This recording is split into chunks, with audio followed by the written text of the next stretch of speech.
Hello there. Let's see, microphone works.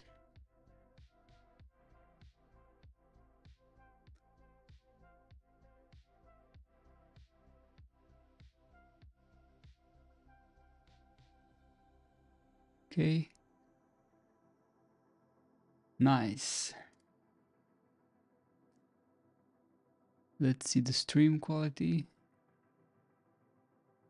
What does YouTube say about our stream?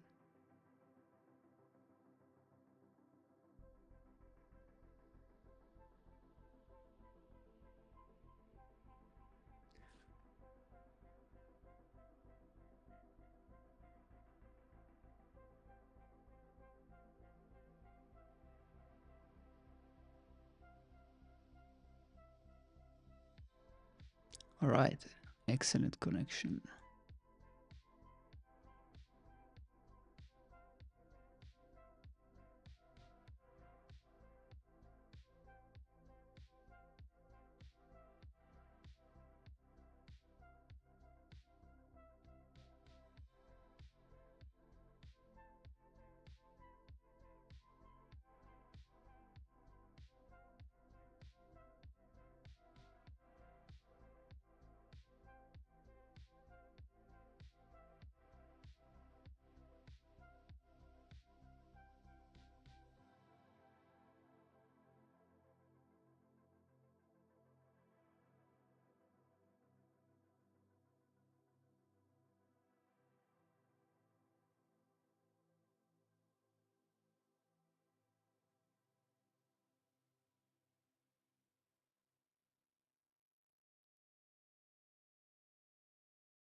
All right. We'll be waiting a bit more, few 2 or 3 minutes, and then we'll start. Yeah. So I will be going again to the game design document for the Duck Invaders game, and I'll be just live coding it. So as you see, we don't have any slides because we're just live coding.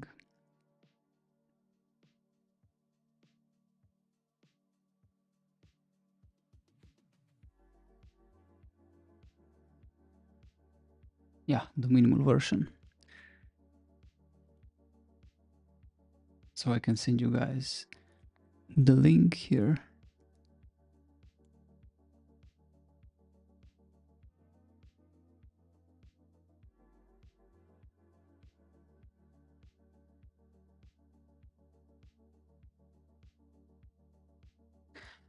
I'm curious, how does the music sound? If the music is too loud.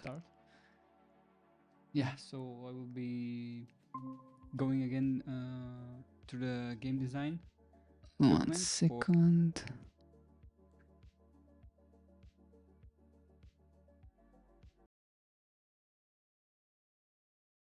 We don't have any slides because we're just live coding. Yeah, sounds alright. Just very low key music.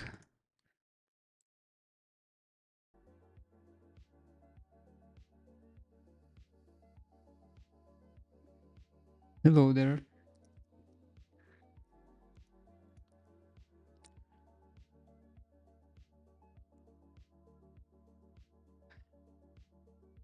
Just let me know, guys, if the music is too loud, or because I put some background music, very low volume.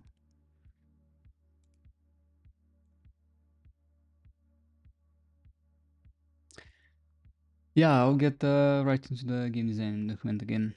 So for the current session, I will just start a blank canvas, so to speak, and I will try to fit as much as I can in 3 days, which each will have like 2 to 3 hours of development, of coding, and yeah, planning and all that stuff. And yeah, I'll try to implement as much as I can from this game design document. But at the first glance, we will be building in this order. So for WebGL and for Android, we'll have some very basic UI that works on both mobile and desktop. Actually,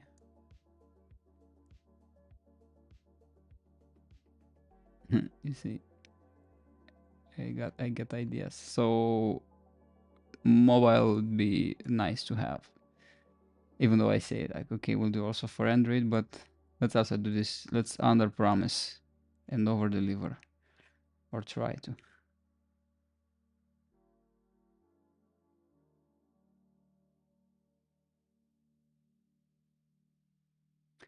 I have to see this UI folder. I think it's,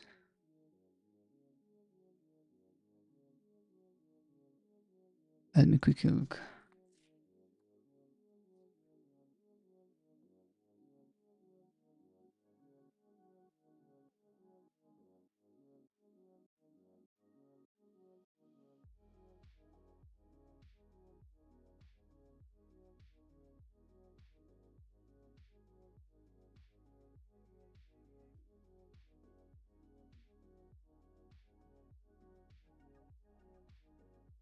Maybe I have it on Google Drive. This folder.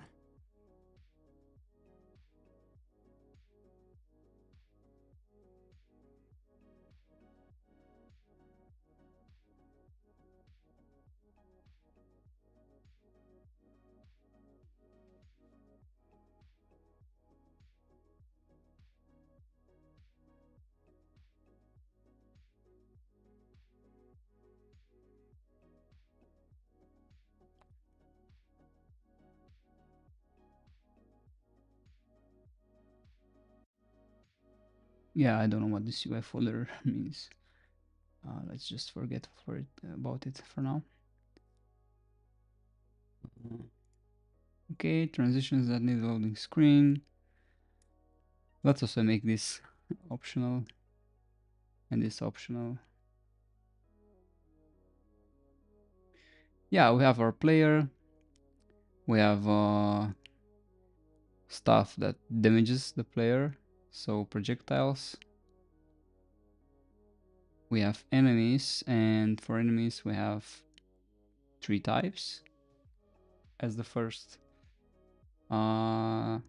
version.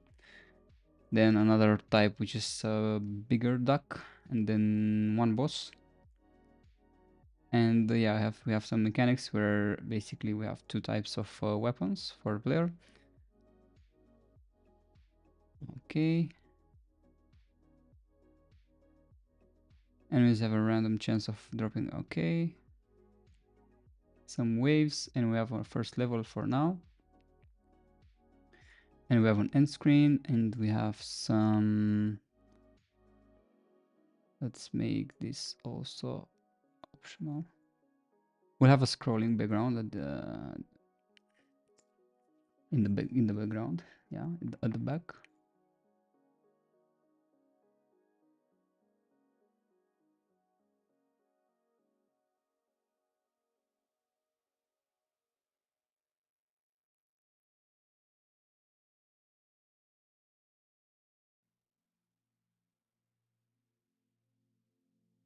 Sound and screen effects. We'll let the sound for the last day, for the 3rd day, and all of this stuff for the last day, if we will have time. I think we'll have time for at least half of the things that I highlighted in purple, but yeah, we'll see. We'll see. So yeah, a player, a level, 3 types of enemies, and 1 type which is a bit bigger. Yeah, so I mean, technically 4 types of enemies with this one, and a boss as well. But it's just another subtype of these types. Okay, yeah. Mechanics, check. the level check. Yeah, so let's say for today we'll be creating, let's say, we'll try to go breadth first, so not depth first, and it's usually a good default. Just go like have as much of the game as possible from the beginning. Even though you have like cubes and all of that, just you'll later turn them into nice maybe visuals with particle systems and all of that. But try to have as much as possible of the entire project right at once, to have the general uh, the general aspect of it, right? To have all of your entities and everything and projectiles and everything since the very beginning. Yeah, and let's say today we'll be making the player, which is the most important aspect, so it can be controlled with the mouse, and it will be able to fire projectiles, and also an enemy type, which it can damage. So the enemy has some health, and the player can damage the enemy, and you won't be able to see like a health bar for the enemy. You will just know that the enemy just has maybe 3 shots or something like that. It has a health, and the projectile has some damage. Yeah, and that's pretty decent for today if we can achieve that. Yeah, maybe also like a scrolling background, because that would really help. Yeah, and the scrolling background, yeah, let's make it 3D. Like you literally have 3D objects that are scrolling in the background, or not necessarily objects. You can have even like sprites, which are we can use the default particle thing in Unity, which is like a sphere, which a smooth sphere, right? And we'll have those bigger, smaller, and I mean actually that's a particle system. Do you want that? Like have a particle system as the background? It could work. Yeah, it could work. It could work. And I think we can control the simulation. Pretty sure you can set the simulation faster, slower, and so on. Yeah, and I think that would be like enough for today. So yeah, so try to, like, if you guys want to create that platformer, like try to see like what can you apply in your project from what you see today. So yeah, good. Then let's start then with a blank canvas. Let's start.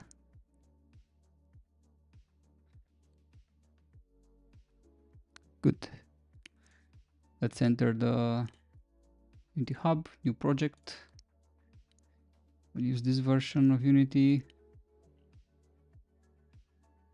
Look, you even have Unity's own standard package with which you can create a 2D platformer, but of course it's a learning curve here. Also, right, it'll take you a few days to learn everything from here. I say like try to start with what I've showed you the last day, like yesterday, and do it a very simple platform that way, and then maybe you can look into this package as well, and then at some point I assure you will go like back into creating it into your way, or at least partly, for the majority. Yeah, for the majority of your project.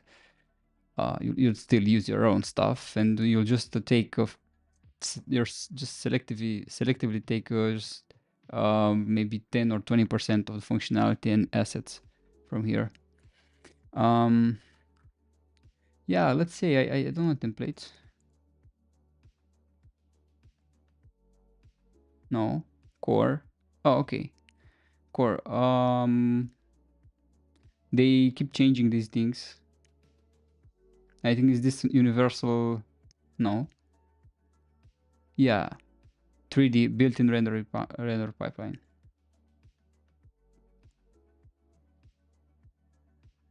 Let's do it like this. Dev. And yeah, I don't know. Project name. Duck invaders.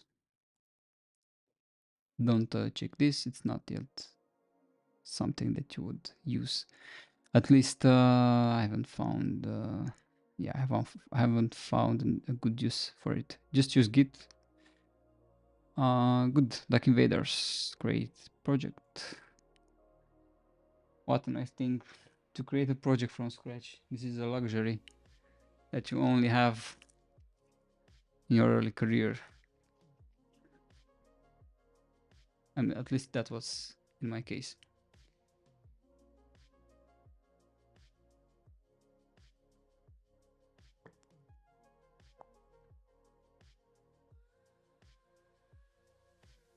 Hydration is good. Don't forget it, guys.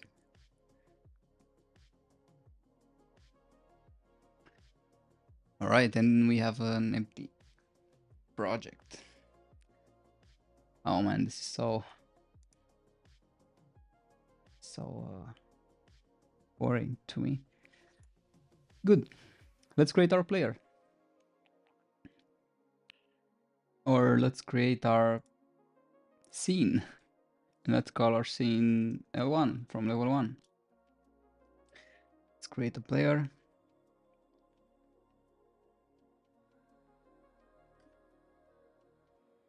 At this point, it doesn't even matter.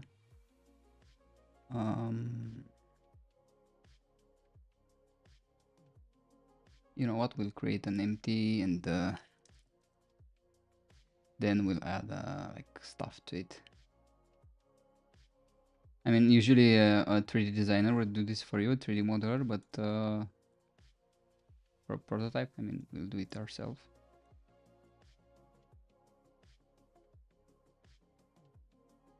T or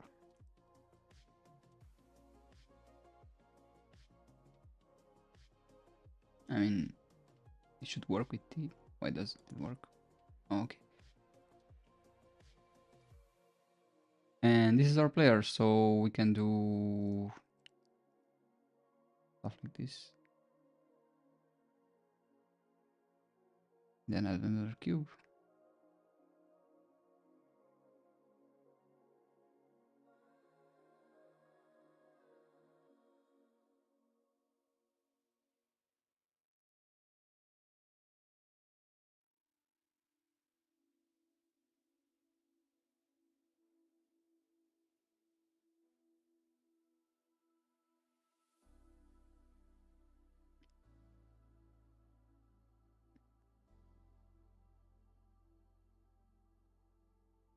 Doesn't need to be perfect.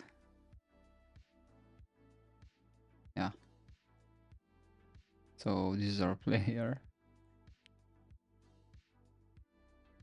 Doesn't matter that much, but yeah, we can add this thing. And yeah, let's add another thing here.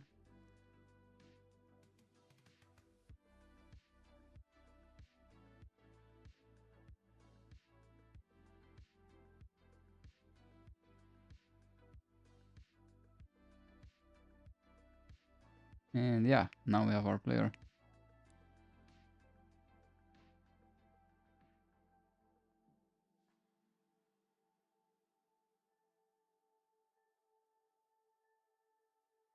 Yeah, okay, we have our player. I mean, it's just a low effort thing to also add a particle system. A very low effort thing, but it makes a difference. Let's make the shape smaller angle, or actually the angle is good, but the radius has to be smaller. And emission, Emission should be, I think starting speed should be higher, right? This higher speed, maybe emission to be like 10. Okay, maybe 5, 50. Yeah, this is really like your choice, right? Doesn't. Okay. There's also this thing where you can do rate over distance. The number of particles emitted per distance unit, which will work like this. So you have like 2, and when you move it, see, it only works when you move it. And it's by default, you have trust by default, right? Trusting. It's nice, man. Yeah, let's make it like this. And I know you can just get too much into it. Let's just stick to, I mean, white kind of makes sense, right? And then when it falls off, this is the starting color, and color of a lifetime.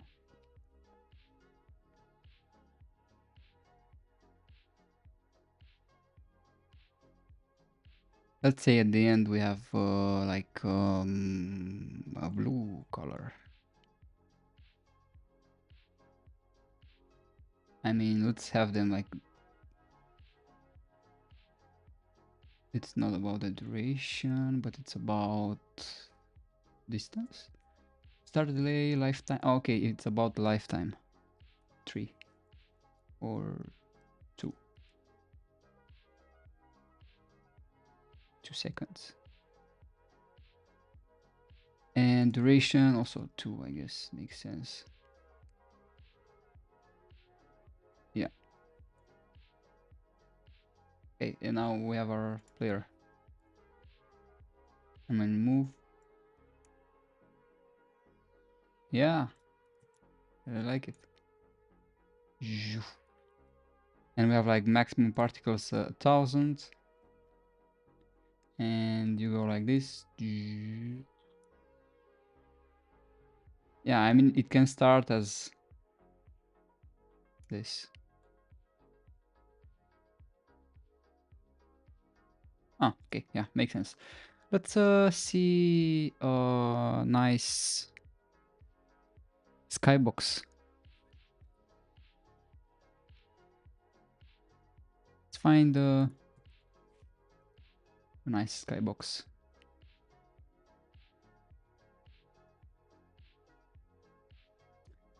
Let's find a free one, if possible.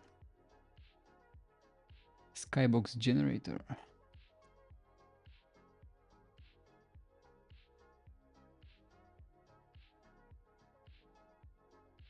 Yeah, let's this one. Starfield, diverse space.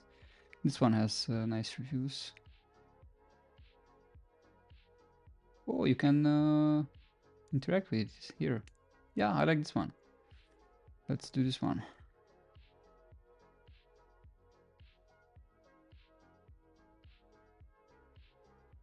If the game is 2D, why not creating a 2D project instead of a 3D one? Yeah, it's a very good question. So, like, you can really like create anything with anything in general. There's no rule. The 2D choice is mostly for like if you are really committed to this and you think your game will be really big and you want it to be more optimized, because on 2D you're basically at 2/3, theoretically speaking, let's say like at 2/3 the performance, in the sense that you, let's say just let's pretend it's like 2/3 of the battery consumed, right?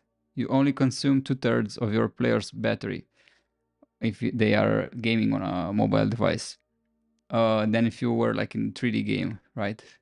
Um, because you're doing 2D physics, you're doing 2D uh, displaying of stuff. Although like you can have everything in 2D, but you can have your player still be 3D, right?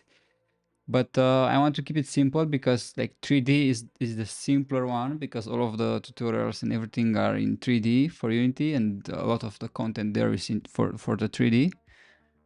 And 2D only came afterwards because you can make 2D in 3D. Like you just lock the if you're using physics, you just lock the physics to the specified plane that you want, and so on.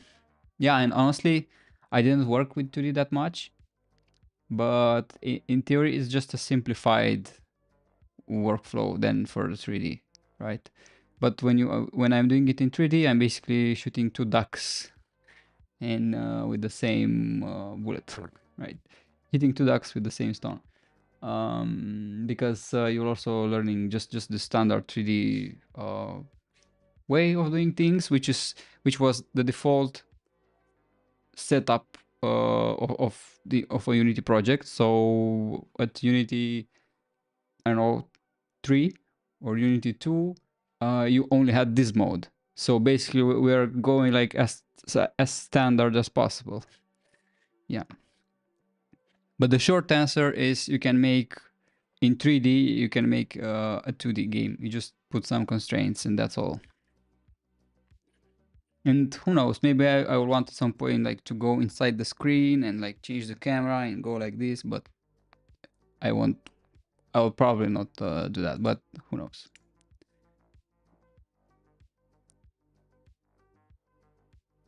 Open in Unity.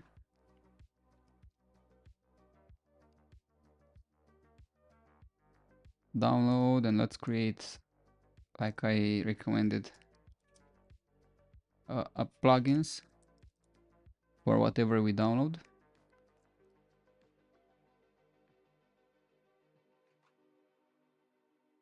So they have a demo, textures, skybox.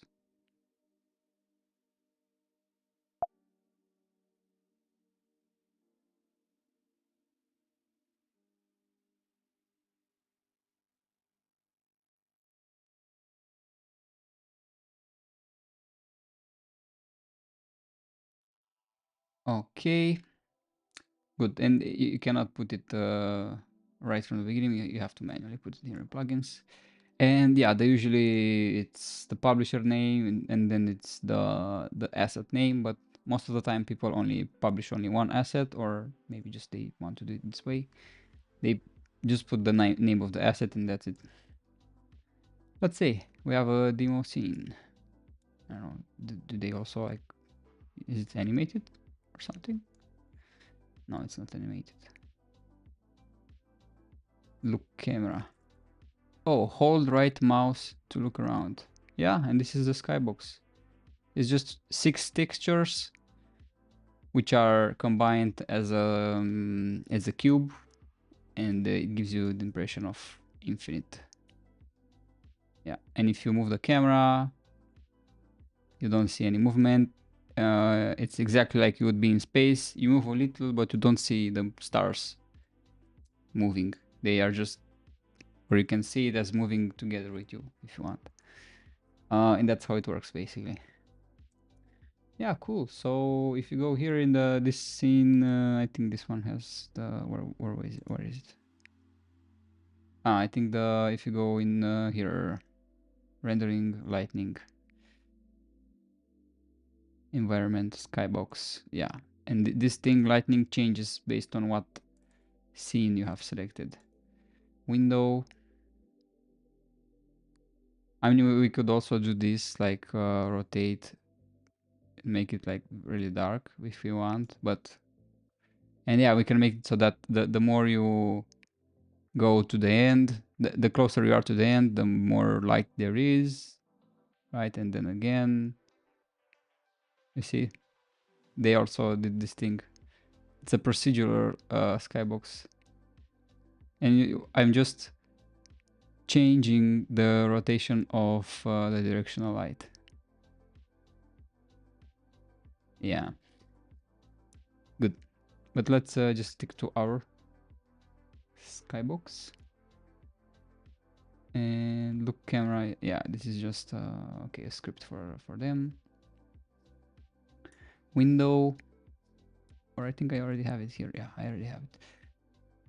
And if you don't know, on Mac you can do like Control and tilde to cycle through the windows inside a program. But on Windows you just use Alt and Tab for everything, including inside the program, I think. Good. We replace the default skybox with this one, and we're set.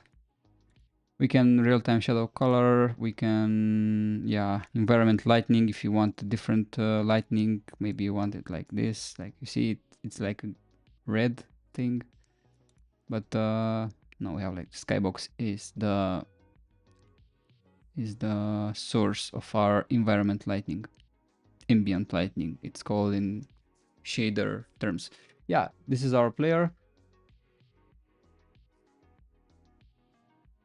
Oops. Yeah, that's our player. Particle system, player. Good. And our player starts, let's say, here. Our camera, okay, there.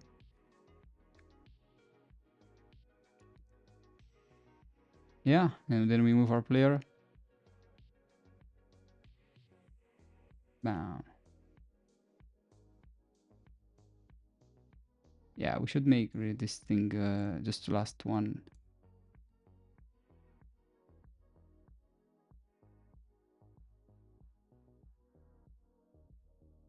Yeah, and I think we have to do it like in simulation space world, which means you're doing this thing, and now it makes sense because if it's local, all of the particles are following their parent. They are moving with you, even after they've been shot, right? They've been created. So you need the 3D world. Good. Let's create our. You'd be tempted to create like a player script, but generally you'd end up at having a lot of components anyway, like player input, player health, player projectiles, and so on and so forth. So we're just creating them now, or at least the input one, which is easily separable. You can separate it easily, right? So let's actually create the folder for level 1.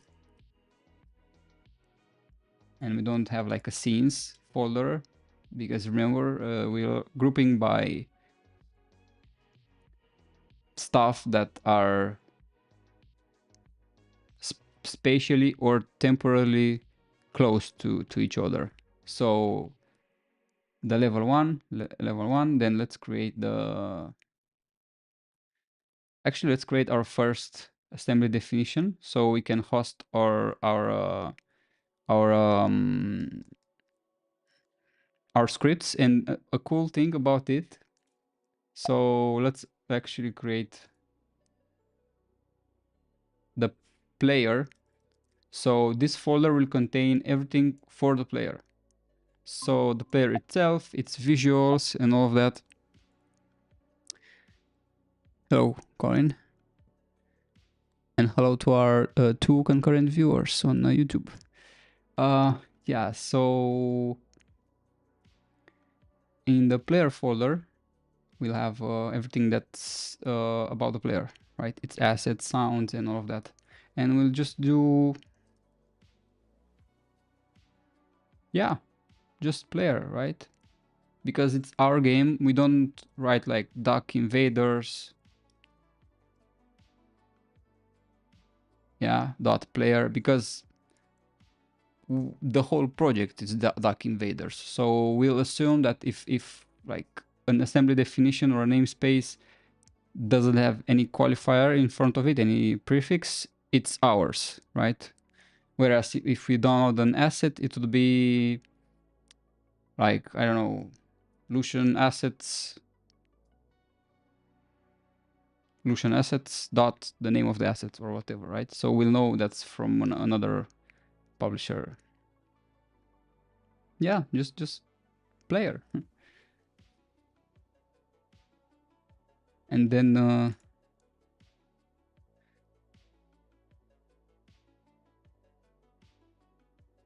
yeah, sounds good to me. So we're doing this because we have this root namespace, and that means when we create a script, so player input, it will add the namespace for us, you see here, and we don't need to write it ourselves. And we can directly attach it to the player. And let's see, how do we do this? Will we do this manually or will we ask ChatGPT for it? I mean, it's good to learn stuff, but let's also see like what will ChatGPT say, right? Let me see if I have to log in or something.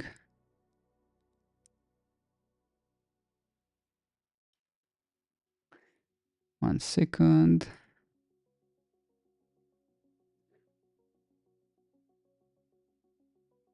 Yeah. Good. So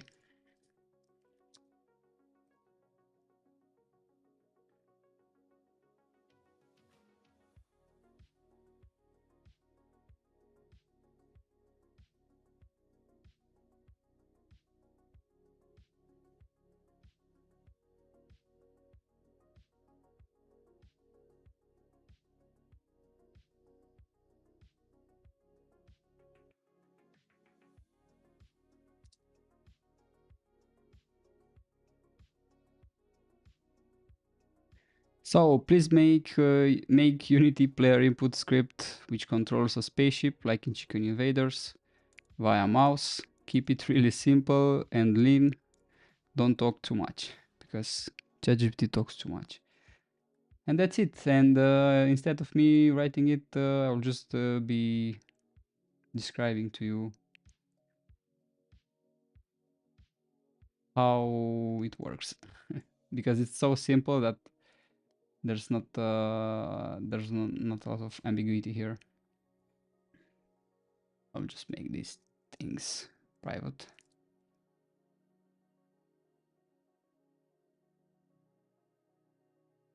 Screen bounds. I wouldn't really. This shouldn't really be public. And it's not. Okay, yeah.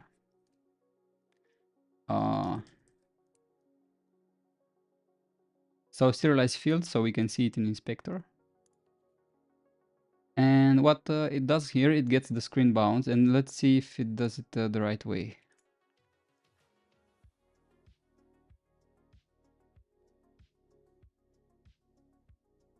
Screen to world point.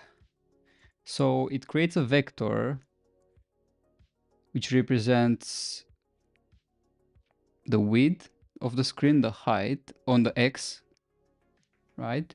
Then the height on the Y. And this is the Z position of the camera, because this is how it works, I think. Yeah, because screen to world point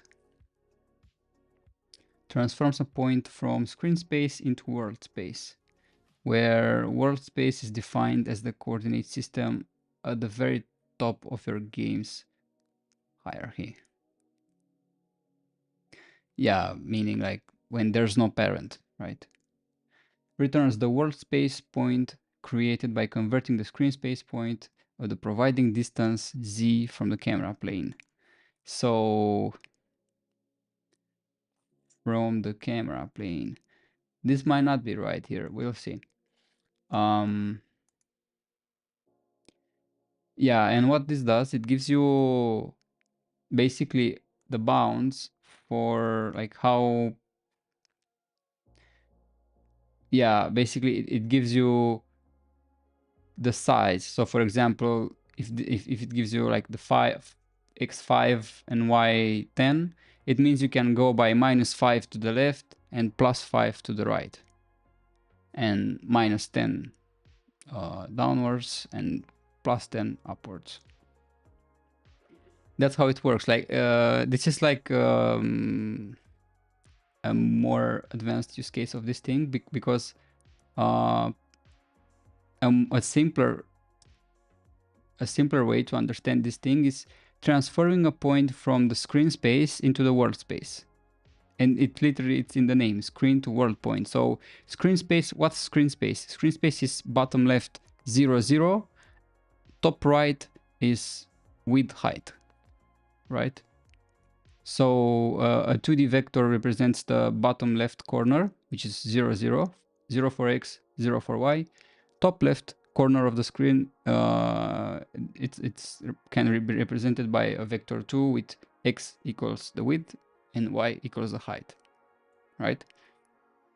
But when you want from the screen to the world point, you also want to give it this thing. You want to give it how far from the screen do you want it, like inside the screen or to the back of the screen, right? So if you give it like 1, it will be like 1 meter further from the screen, or 100 meter and so on. And more specifically, it's related to the near plane, because I think it should, yeah, it's definitely about the near plane. This is the near plane. Basically, when something goes closer to the camera than in the near plane, let's create like a cube and make it like 0.1. This is a cube, and this is a camera, and this is a cube. Well, let's see how can we do this. Can we do this? Yeah, can. So this is what the camera sees. Bam, it sees it, right? But so we locked the inspector to the cube, but if we select the camera, we can still move the cube, and you see it goes yeah, it goes beyond the near plane, right? And then the camera doesn't see it. So it's pretty easy to understand, right? You have this pyramid like shape, right? Which with its this thing cut with its steep cut, but you see you can make it like even, I mean, I don't know, can you make it like a near plane should not be 0, right? Because probably it gives you like a division by 0 at some point or something like that, and that's why you have to have it like this. And you see it's very small there. Yeah, so this is basically our screen, right? This thing here is our screen, is this thing. And 0, 0 is here, and screen width by screen height is here. And we give it a point, and we also have to give it a z position, right? Relative to the near plane. And so it can give us a position like this. And the cool thing is the projection. So if we give it like 10, let's see it maybe from here, maybe it's easier. So this is our camera. So if our cube is here on the screen, and we give it like 10 meters further from the near plane, it doesn't go like this, but it goes together with the projection of the right along its frustum. That's what it's called, camera frustum, this thing. So it goes as you would expect, something like this, 10. But I mean, if it's exactly in the middle, yeah, then you'll see it like this. Good.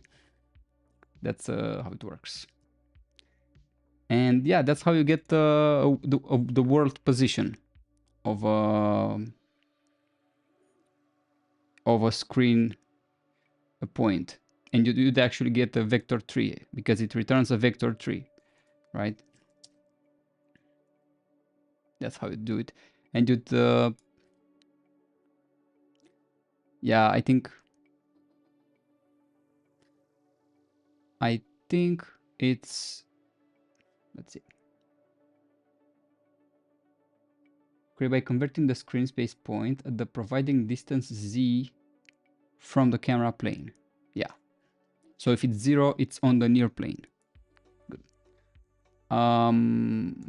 Like 0. This would be. But in our case, it's using this thing, which I don't think it's. Let's see if it. I think it is accurate. I don't think it is, but we'll see. But what it does here, it basically takes. Okay, it takes what's the width of the screen and what's the height of the screen, and it gives you the world position of that thing. Ah, interesting. And let's see what it does here. So move with mouse, mouse position, this is okay. Move position, screen to world point, mouse position. So yeah, whatever your mouse on the screen is, it gives you the screen to world point on the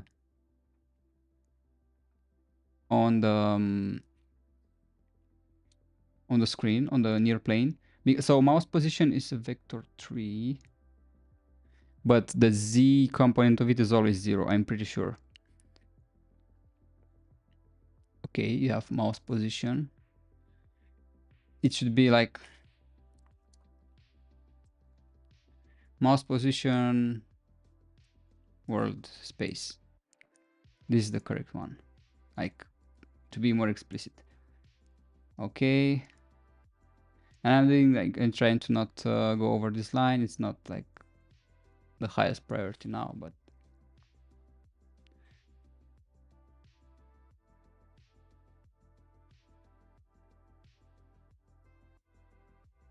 okay.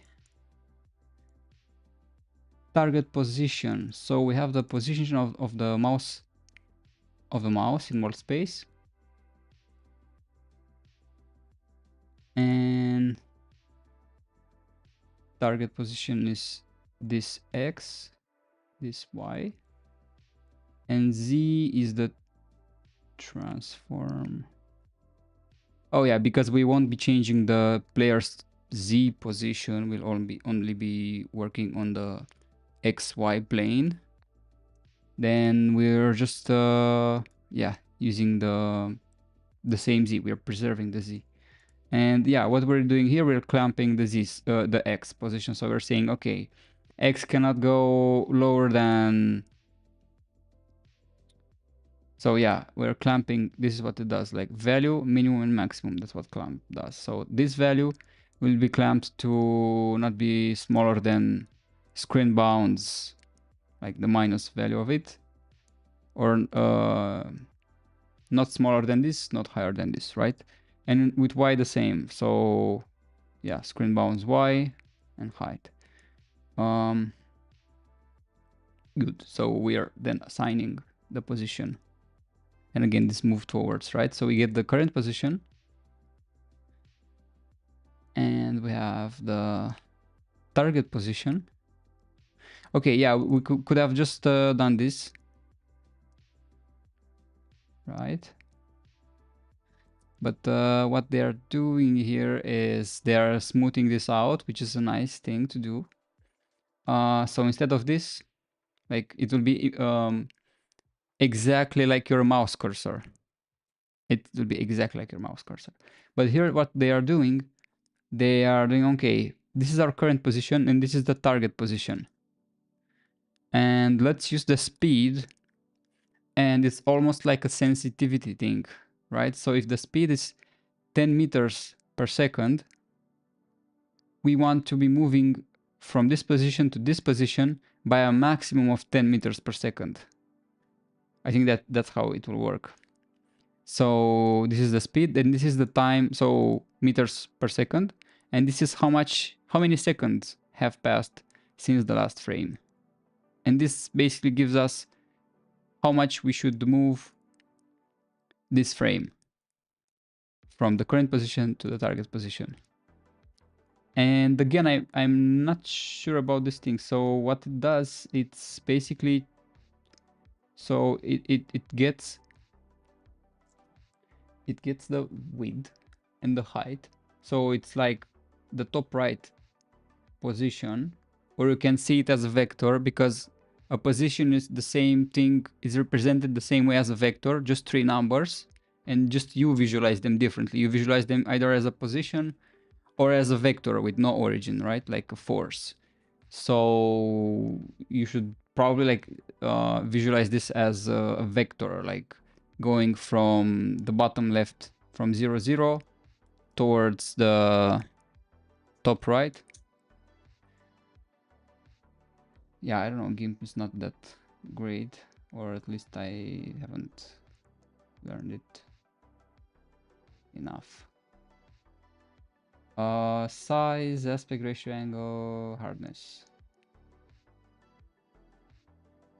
Okay, looks better now.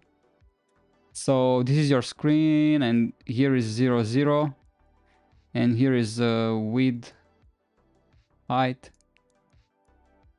right? And this is basically the... Does it work like this? Yeah. And this is basically the vector that they are creating. So width by height, but they take the global position of the camera, Z position, which I don't quite understand, because this asks you for distance, how far from the camera's near plane should this point be. But if you give it like a global position, I mean, let's see. I mean, if it works, then I will try to understand it. But if it doesn't work, I really don't like to try to understand things that don't work. Okay. Let's disable this for now. Here's our player. Like this. Yeah. This is our game.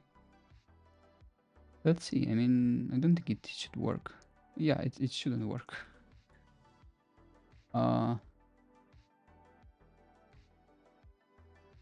Yeah, it shouldn't work. So that's why, like, let's just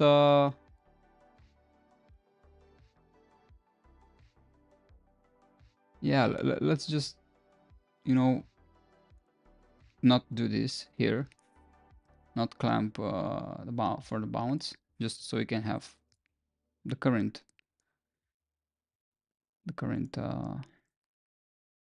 position, and it should work like this. It doesn't work like this. Where's our mouse position?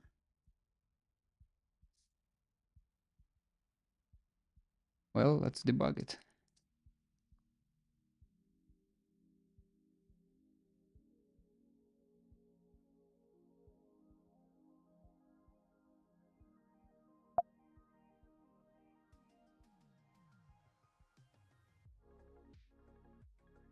So it's x 100 and y minus 36. So here we have like close to 0, 0. And here we have the... Okay, I see it now. Okay. So it should work in theory, but it doesn't. So let's see. So we have the mouse position.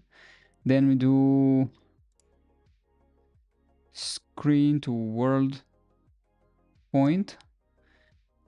Yeah, and I think I know. I think what it happens. We want to keep this distance, right? So we want to keep this distance. And for that to work, we need to, like, we want basically for our player to move in this plane, right? So we wanted to move, I don't know how to, like this, in this plane, right? And this way. And we don't want to move it like this, right? I mean, you can do that, right? It's a nice thing if you want to try it at home. But yeah, we want to move it like this. And yeah, like For that, we need to preserve this distance. So we have to see, okay, what's the distance from the camera to the player? And we will just preserve that one, right? And for that, will use some code. So at start, we'll just do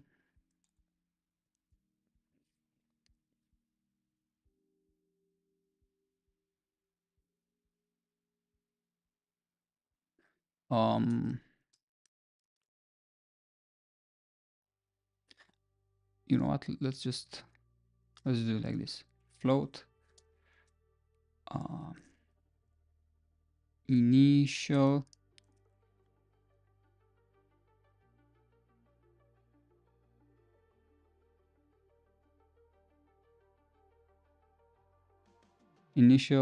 cam to player distance z.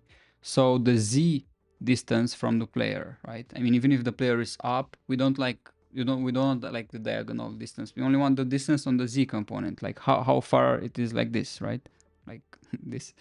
Good. And we'll do it here. So we do like vec cam to player. It's camera.main.transform position. Actually, if we want like from the camera to the player, so the player is the target and the camera is the source, then we just subtract the source from the target. So target minus source. So transform that position, because this component will be attached to the player. So the transform of the current game object will be the transform of the player minus. And you know what? Let's just do this.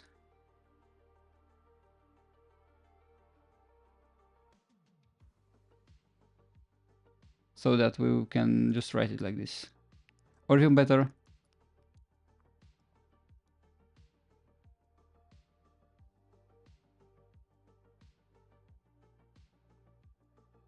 right? So camera transform, right? Good, so the vector from the camera to the player, and now we get the z component of it. Initial equals z. And now we have the distance from the camera to the player. And what we want here, we want the mouse position. We get the mouse position, okay. But we want the z component of it to be the same as the initial distance from the camera to the player. And the way we do that is, let's first do this like dist cam to near plane is a distance of the near clipping plane from the camera, yeah, in world units. And it's the same thing, but this is more explicit, like the distance from the camera to its near plane. And now we want,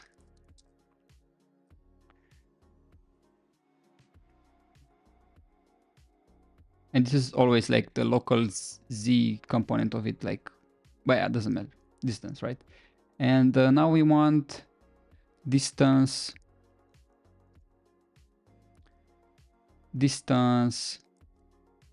cam near plane to player z, or yeah, z distance, which will be initial cam to player distance, but we have to subtract the distance from the camera to the near plane, right? Makes sense.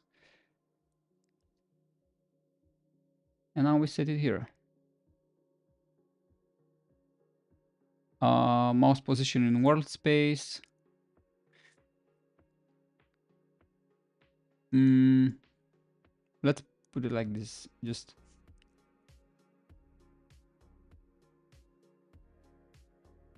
player position world space. And we'll do, yeah, we'll have to do this thing like mouse position dot z equals this thing, because that's how this I know it might sound confusing a bit, because you're basically passing two parts of the value. You're passing the position on the screen, which it's given to you by a vector 3. I think z is always 0. Yeah. And you're setting that z position to a world position that comes from the camera's near plane towards the player, right? So let's say camera's near plane is here, and one trick that I'm doing, and I'm surely, but also you can count these squares, which are 1 meter. So this is your near plane, and let's say like you can, for ease of use, we are aligning, you see, we are aligning it here, and you have like 1, 2, 3, 4, 5, 6, 7, 8, 9. You have 9 meters from the camera near plane to the player, right? And this thing will be 9 meters because it's the initial camera player to distance. From the camera's origin, which is this thing, towards the player, you have like 9 meters and something, and 9.3 meters, I think. And then you subtract that 3 meters distance camera to its near plane, which you're subtracting this thing. See this thing here, and then you get this thing. So the distance from the camera's near plane towards your where do you want the mouse position to be exactly projected to the world space, right? And yeah, XY is directly given to us from the input.mouse position, but the Z we specify, okay, how far do we want to project, where do we want to project it on this prism, right, shape, camera's frustum. And then we call this thing does, like I said, right, XY is in the screen space, and Z at the provided distance Z from the camera plane in world space. So player position world space, we get it, and this is our target position. And let's say if this, yeah, this should work.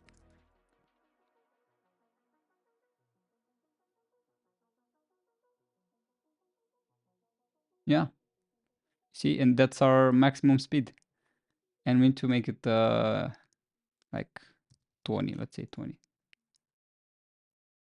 I mean, we can make it so that it will work.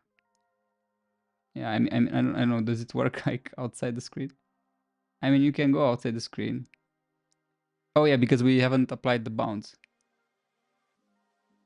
Man, this is so cool with that particle system. I haven't even used it like this. I mean, you can learn stuff even after 10 years. Like, you see, you're staying. You'd have to code this usually, but yeah, you can use particle systems in a lot of ways.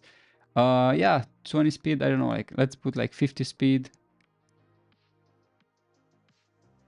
Yeah, and it's kind of the same as just locking it to your mouse. I mean, not necessarily. You see, like, you cannot do it really fast. If you do it fast like this, it's still, yeah, I kind of like it because you give like an upper bound of your player's speed, which kind of means like if someone is really quick with their mouse, they are still kind of, yeah, they still kind of they have to think about it. Like, you shouldn't only be quick, you should also like think about your movements, and they kind of, I like that. Yeah, so let's keep it at 50. And the particle system, I noticed something, emission. Let's make the where is it, rate over distance to like 5, because it was, I think, too much.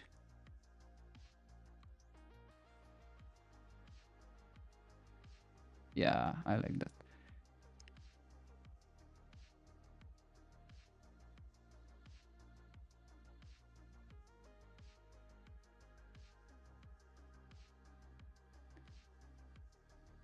Yeah.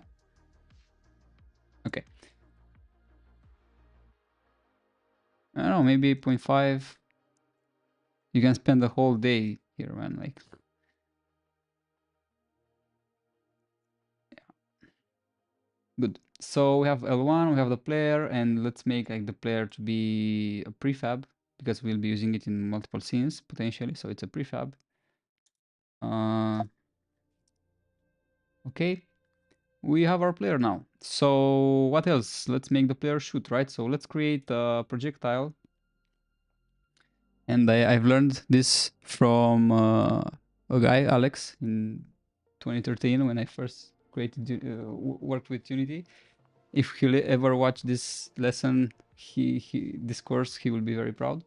Yeah, let's create a projectile. So cube. And it's so interesting how a thing that you learn at the very beginning of your career, you use it over and over again.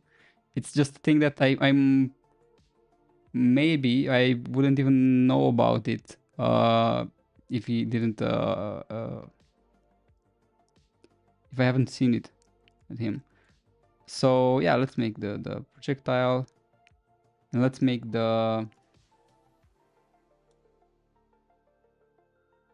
projectile. Let's make it like weapon, right? So we have weapon or weapons, right? And I guess we can create it. We can put it here or no. Let's keep it like this. Let's keep a flatter hierarchy, right? Not like weapons here and whatever. If our top level folder grows too big, then we'll think about nesting folders. So weapons, and let's create. Let's look at the game design document, right? So we are here.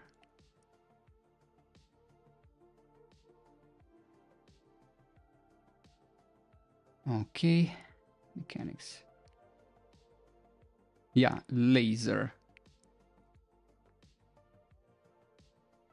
Laser, yeah. Let's create like a laser. Laser. Let's create a material. Simply laser. And let's create transparent. And I think you can no, let's use these things. And particles, no. Inlet, no. I think it's in the legacy, yeah.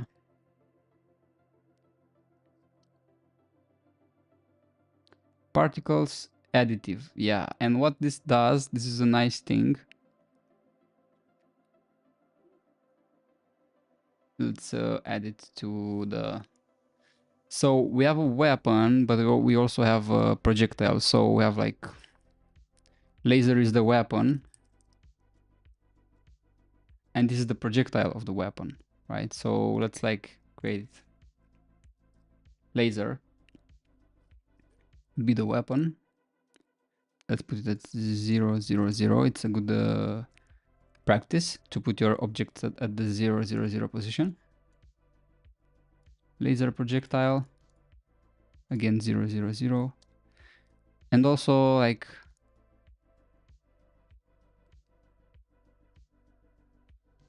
okay, yeah, I've created like that. So, and I mean, let's also just put it, or I don't know, no, let's just edit it here. So this is a laser projectile, and let's actually just, the projectile itself will be just, will be nothing. It will have a collider, yeah. And let's remove the colliders from the children because here we'll actually have the visual side of it, like visual, right? So this is the projectile, which is an empty game object, and it has like the collider on it, but the visual is here, right? And let's just duplicate this thing and make it smaller. And actually let's add it, that mesh renderer materials here. Come on, man. No, we don't want two materials, only one material. Okay, good. Laser, bam. And we'll do it like this. And this particles additive is just, I think you don't even need to nest them. You can just add them like this. It gives you this yeah,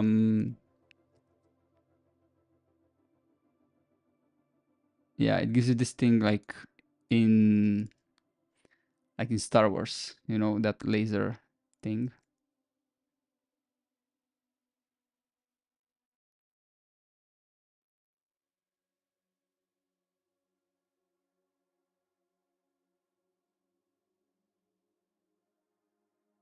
Yeah, something like this. And when you see it, I mean, you can make it. You can just draw. You can just draw a thing. It doesn't necessarily need to be. I mean, you can just have a single sprite, right? You can have a single sprite. But let's keep it simple, right? So, but I mean, let me show this thing, because if you want to add like an image that you've created, where is it, man? Oh, I think we have to import the sprites, right? No. Where's the sprite renderer? So, to the object, cube, okay, effects. Yeah, I think we have to import the 2D stuff. Let's import it. 2D. Unity registry. 2D sprite. Okay.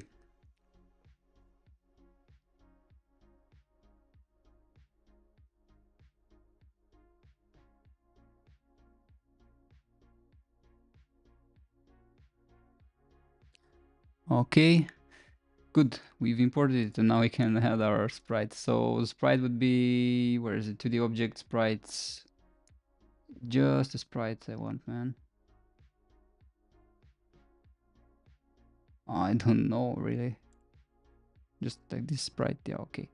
So we have like a sprite, and you add you know, your image, whatever. This is like your projectile, right? If you want it like this. And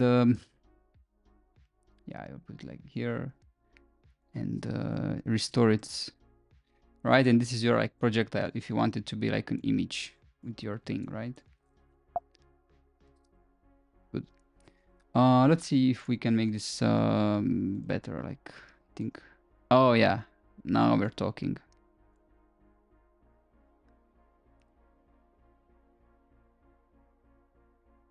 Now we're talking, right?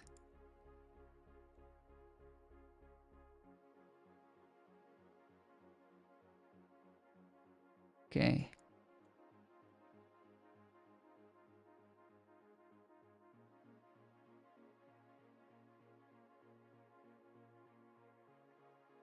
Yeah, now we're talking.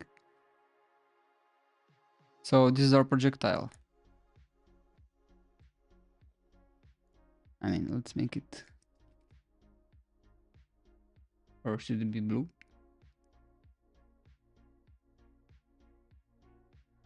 I like blue. But this is like more like fire, right? Let's keep it like this.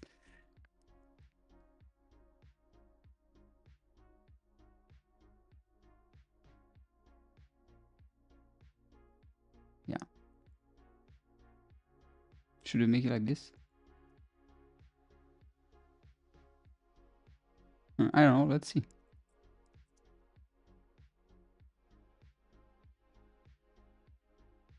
Okay, and this is the projectile, and this is its box collider, right? And the projectile, yeah, needs a script. It needs a script. And it needs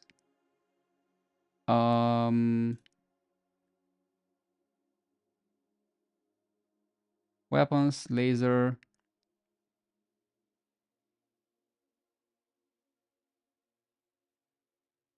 Should I add a project? No, let's add it right here. So create C# script, projectile, and this will be our base script for a projectile. And what the projectile does, okay, so because it's not in a namespace, there's no, okay, you know what, let's just create one single assembly definition for our game. So it will be like,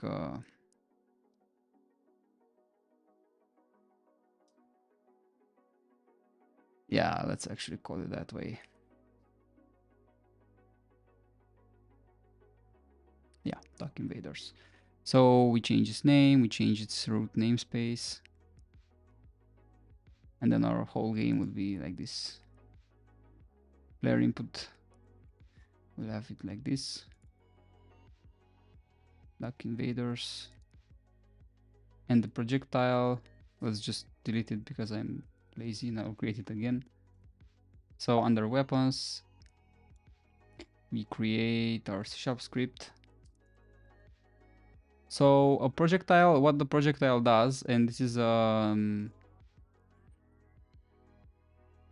so usually it collides with something, and it checks whether that something can be damaged by the projectile, and if it does, then it damages it and it informs its parent. For example, if I shot the projectile, I will get notified by it when it damages someone. So it damages someone when it does this void on collision enter. And basically then I will check here, okay, with whom did I collide, right? And somebody creates the projectile. I only check, okay, who should I collide with? And the projectile, yeah, basically it can check, okay, if I collided with this guy, it means that, yeah, I can damage that thing. So for that, for this to work, we have to create a class. So let's see,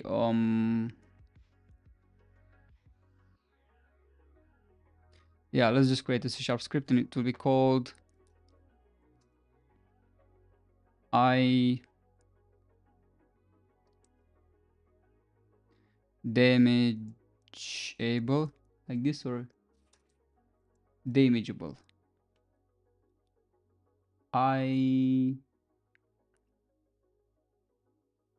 Yeah, you have to come up with a lot of words.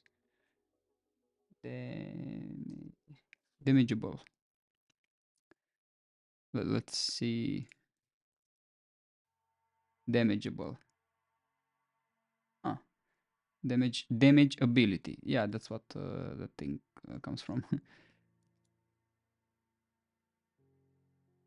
I damageable.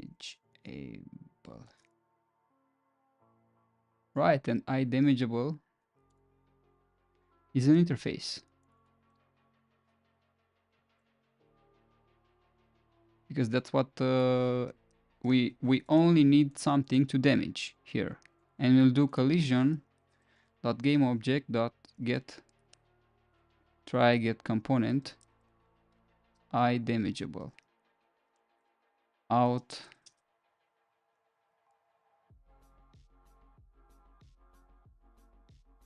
to damage. If so, yeah, if other game object, this is the other game object. So if the other game object has an I damageable component, we'll do its to damage dot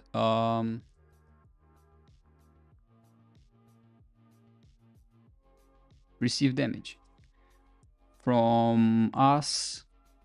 And yeah, will be a projectile, receive damage from this. And yeah, basically we'll need a place where to calculate the damage. Like, will we let the iDamager calculate the damage, or will we let the projectile? I mean, let's just put expose serialized field float damage, right? And we'll set the damage in the inspector. We don't have to like give it a default value here. Receive damage from, I don't know, should we like only send the damage for now, or also the projectile?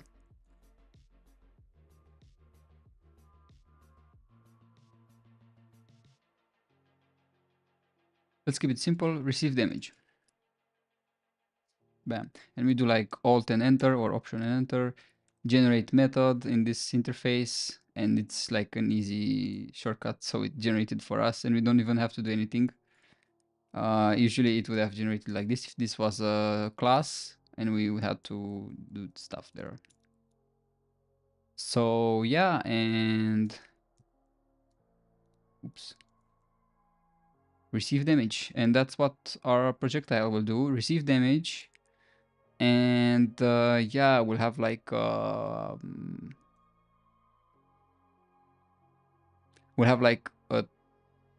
float. Like, will the projectile die after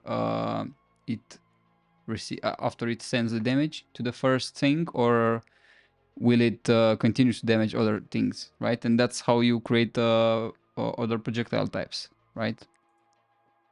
And you can do it multiple ways. You can have a lot of things here, like, and you'll check, okay, if then that, if then that. Or you can just have like laser projectile or whatever, right? And I think, yeah, I think we do it that way. So we'll make this abstract projectile, and we'll have protected abstract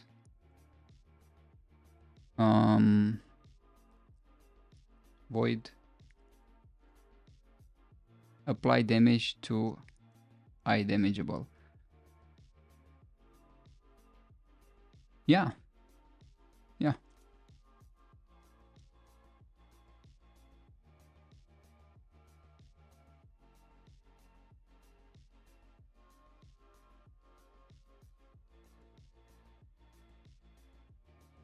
So what we're doing here, we're letting the inheritors of this class decide how will the damageables receive damage, right? We only know that we'll collide it, and then it's your job, inheritors, to do your job. Yeah, projectile, weapons, and we will create, but the trick is, if you want to preserve this namespace, then this is the shortcut. This is how you do it. You do it from here, like right click, create C# script, laser projectile. At least on Mac with Visual Studio. And we inherit from projectile.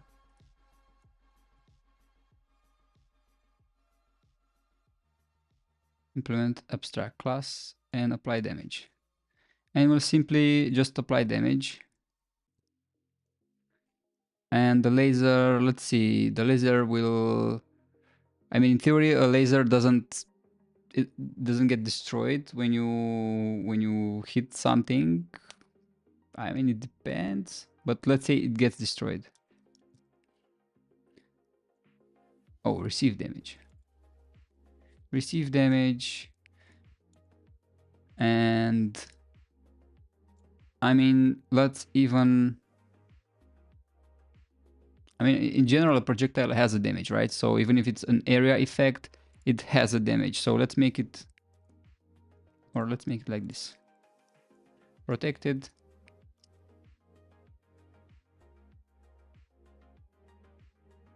Let's call it like base damage. Maybe we'll have it like some other types of things. Base damage. Good. And we'll do receive damage, base damage, and then we'll just destroy game object. So we'll destroy the current game object on which this mono behavior is attached to, right? On which it's attached to, and to be the laser. So then we'll have to make sure that the projectile doesn't collide with the player itself, right? And we'll do that. You'll see how. Good. And this is the projectile, and there's also, we have to move the projectile, right? So the projectile will have to move itself. And let's see if we will move it via physics or just... No, it will be... Yeah, it will be just a regular movement. It will be a regular movement, and it will be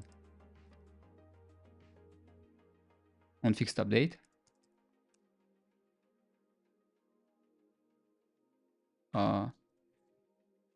I mean, let's do it like this and then copy this. So protected virtual, which means inheritors can override this so they can move the projectile, right? Yeah. I mean, usually the way it does, you first write the most public things and then the least public things. So public, then protected, and private. And there's an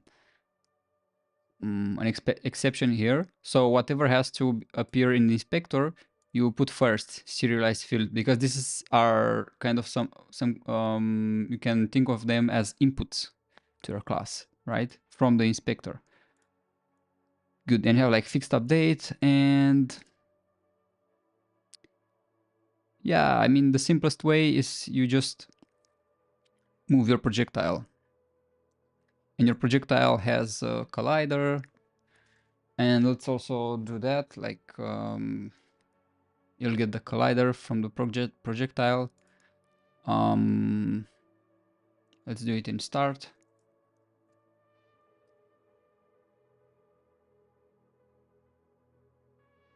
Start. And again, these are like special functions that Unity calls for you. You don't call them manually. Start, fixed update.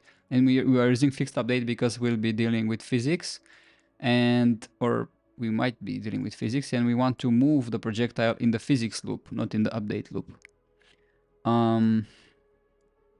Yeah, and let's just store the collider.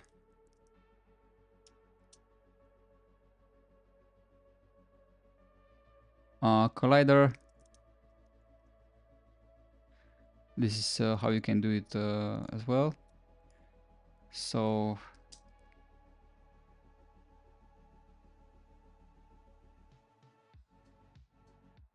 collider.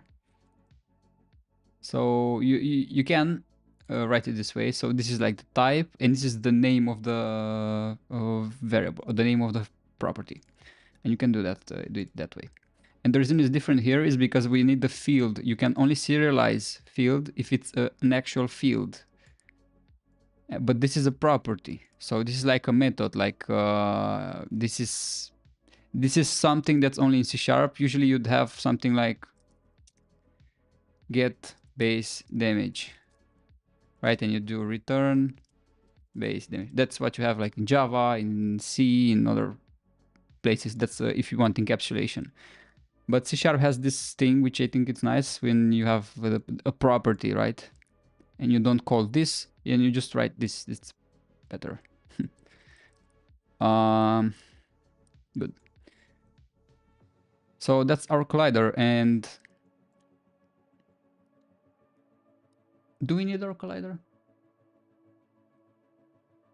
We don't need our collider. We don't need our collider. Why did I do this? Let me just comment this. And let's just move it. So laser projectile, fixed update, and we'll just, let's see, we have a velocity, vector 3,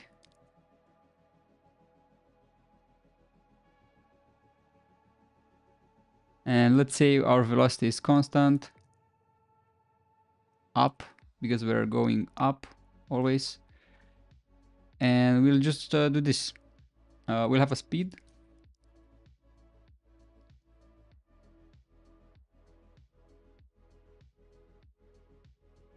So our laser projectile has a speed.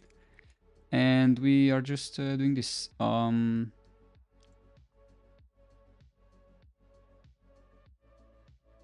I know why but I didn't want the collider. I wanted the rigid body. Yeah, let's try just with the transform. Transform that position plus equals whatever distance we want to move this frame. And this is the physics frame. So we'll be using the time dot fixed delta time, not delta time. Because we have update and we have fixed update and we have like delta time and fixed delta time, right? So we use that here. So let's see. We have this speed and we have this velocity. So to move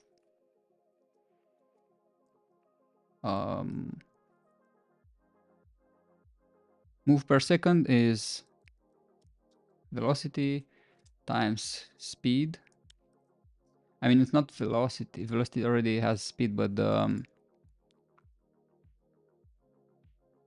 this is actually the direction. Yeah. Yeah, let's actually do it like this. So let's uncomment this start so we can have a place to initialize our stuff, and we'll override it. Start base.start. We have to call the base thing. And our velocity will be constant, and it's vector3.up times speed. Right? And now we know that, okay, velocity is already like how much should we move per second.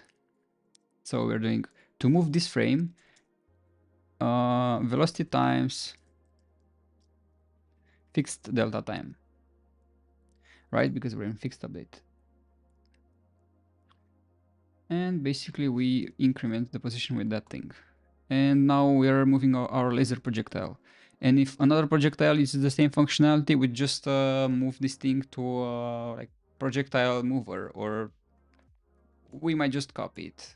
If it's just in two places, it's fine. We don't have to apply the dry principle that obsessively, just is fine if it's duplicated in two places.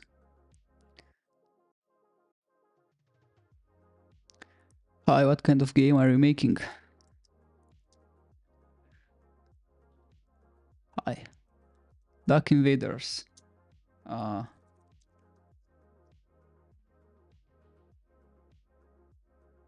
Clone of Chicken Invaders.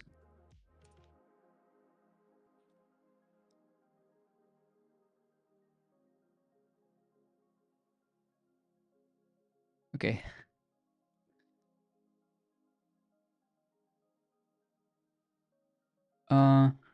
Good. So, laser projectile. This is it. It moves up. We'll set the speed here. Let's save all.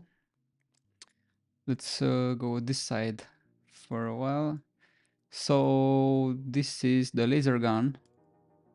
I mean, it's not, there's no visual for it.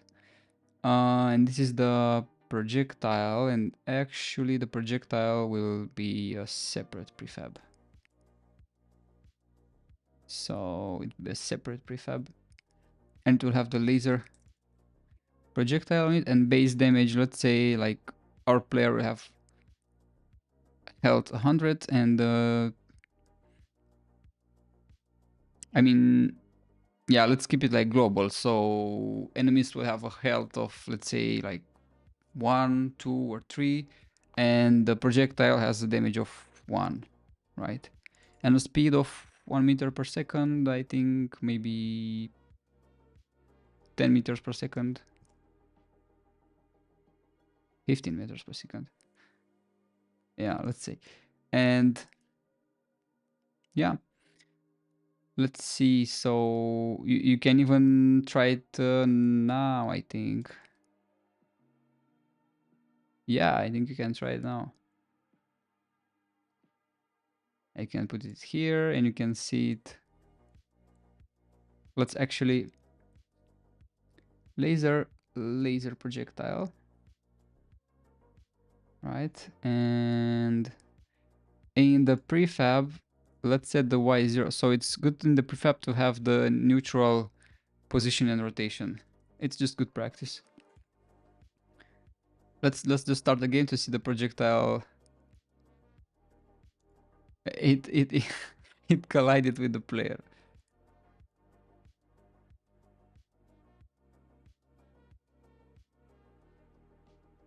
I don't know. Oh, actually, the player just no. The player just tried to reach us because he tries to reach where's our mouse. Okay, that's the projectile, and I think it needs to be like maybe 40.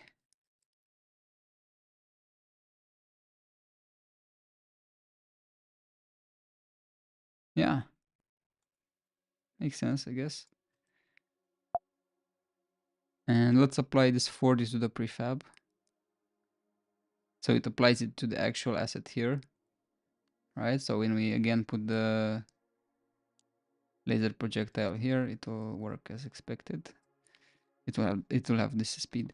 Okay, base damage 1, and we have our laser projectile, and we can create our laser now, laser weapon. And in our case, the weapon.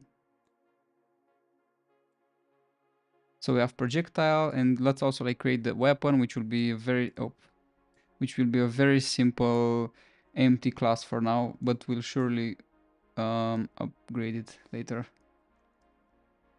Simply weapon.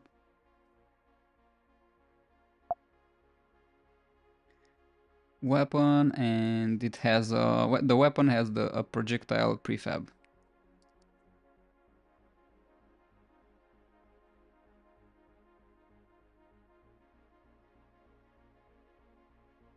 Right, and when the weapon has to fire,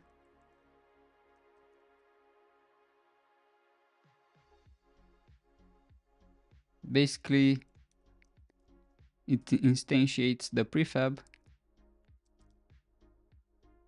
It instantiates it in world space.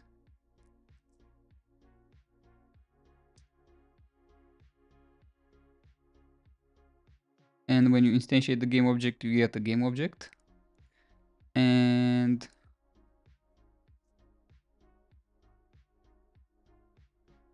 yeah, that's it. I mean, we don't really need to tell the projectile who fired it for now. So we just instantiate the projectile, and the projectile destroys itself when it's needed. So that's everything we do, right? And we might, let's say, have a sound when we play it, but let's focus on the important stuff first, right? Fire, bam. And the way you fire it, and again, you make this abstract. Or let's just not make it abstract. The player input. So move with mouse, but then check fire, right? Alt enter, and the player has a current weapon.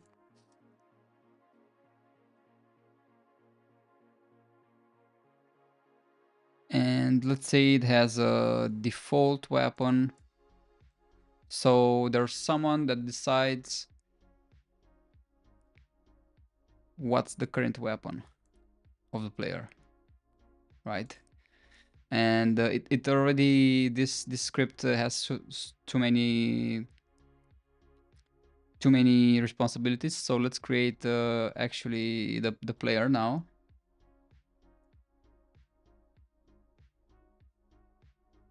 The player script.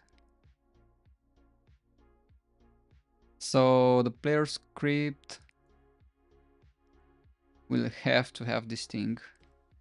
So the The speed actually is on the player. The player decides what speed it has, or like the inspector window that shows this part of the player has to have the speed and what's the default weapon and so on. And then it needs to expose it.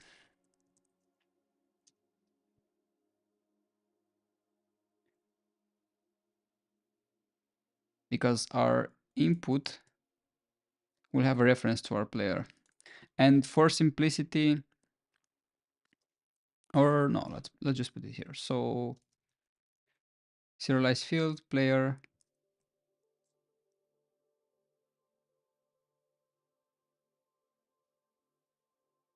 player. Good. So we have our player. And speed is somewhere here. So yeah. Speed this frame.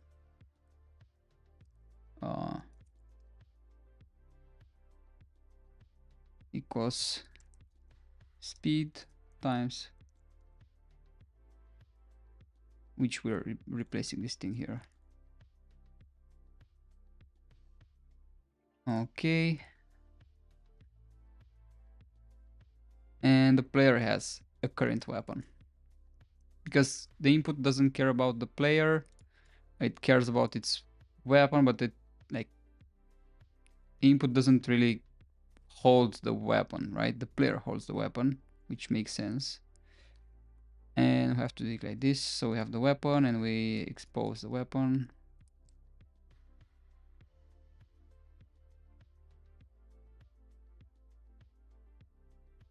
Current weapon. Or I mean, you can just call it weapon, right? Yeah. Sorry.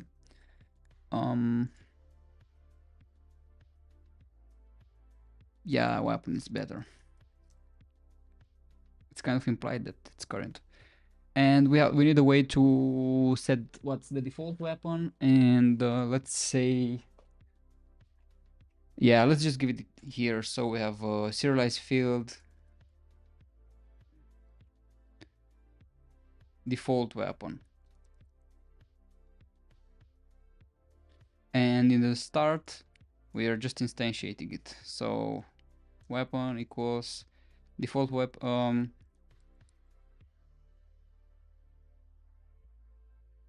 instantiate weapon dot game object, and then we get component weapon.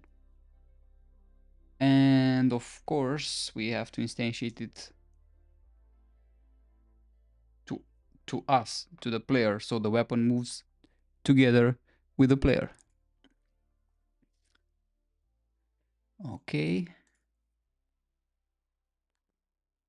So we instantiate it, and yeah, we get the weapon.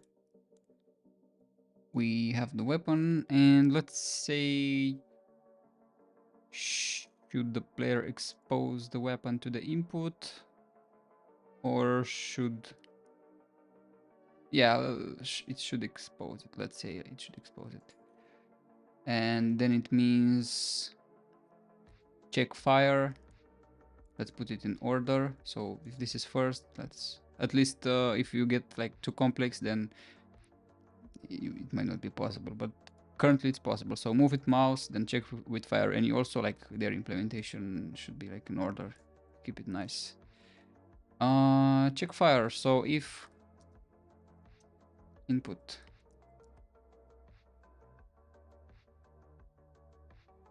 there was something like for firing, but I don't remember what was. Get button, I think.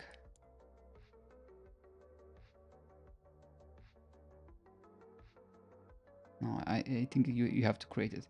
Anyway, input dot, yeah, you can have like a button name, which is fire, and then you set it in your input settings. Okay, what do you want to have as the fire button? And you can add any number of keys that you want, right? And it's you're keeping your logic separated somehow, but I kind of like it to see in in the code, at least when it's this simple. So I'm doing it like get mouse button down. Yeah, and let's make it like when you click, you have to click multiple times to make it work. And this is player input.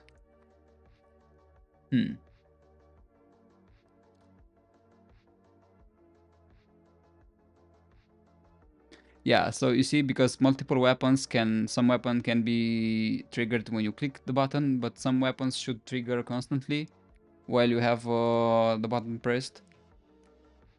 And for that reason, you have to think, okay, will you have it like that ever, or will you have it like this, where all weapons you have to always like press multiple times? And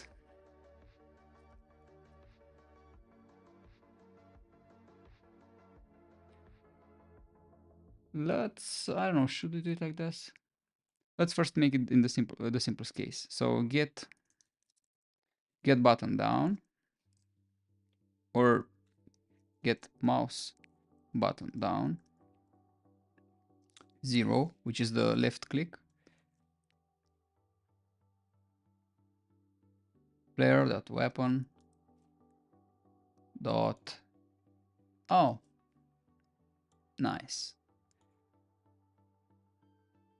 start fire,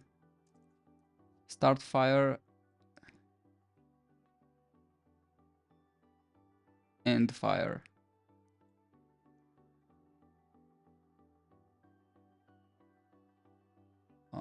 Start fire,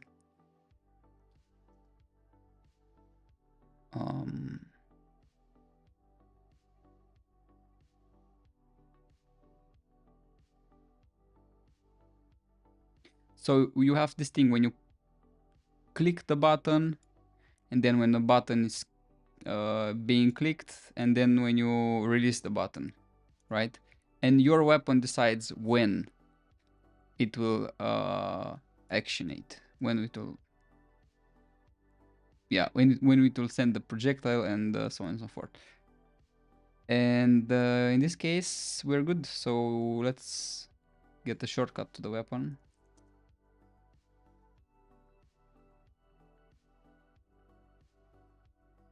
Start fire.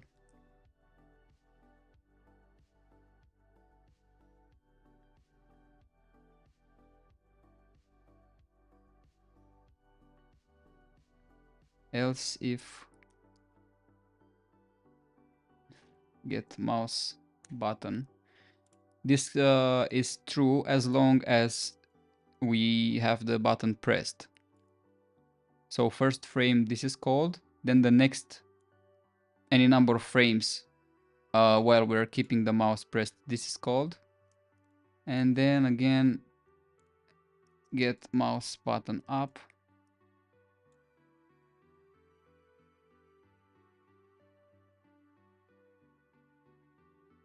End fire. Progress fire. Start fire, end fire. I mean, let's call this stop. Good. I like this. Good. And now player input. Our player input checks the firing. And you know what? Like we could even like have the weapon itself.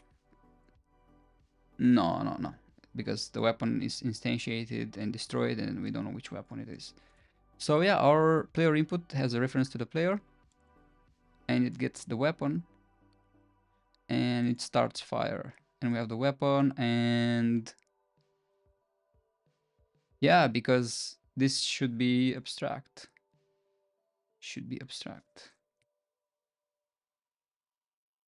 Because we want the laser weapon, right?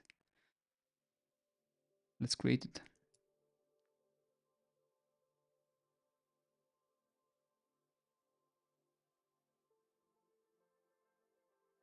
Laser weapon. And it's good practice to, if you have like multiple types of things, you put like the type and the subtype. So laser weapon or bullet weapon or whatever. And or I mean, in some cases you might want like weapon bullet or weapon laser. Depends on your semantics.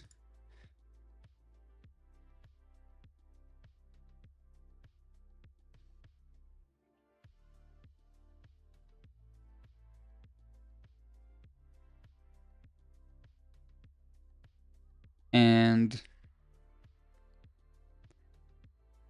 yeah, a weapon has a projectile, so let's keep it like that.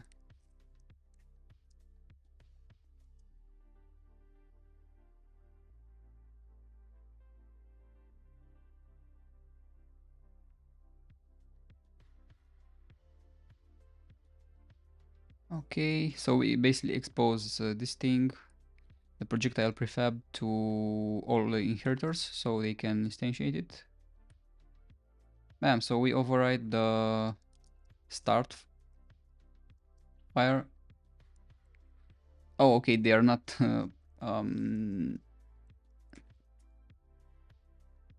they should be virtual, so we can override them.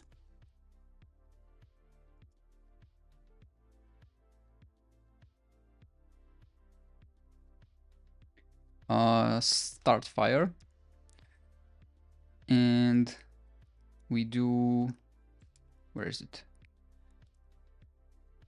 Okay, let's do it again. So get game object dot instantiate projectile dot game object,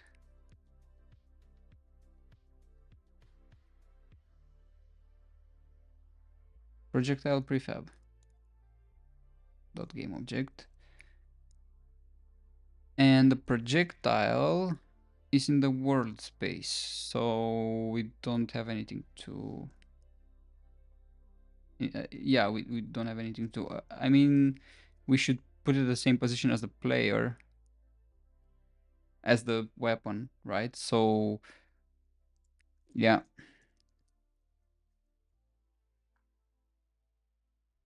it's game object dot transform dot position equals our own position, or we actually can create like, yeah, let's do that.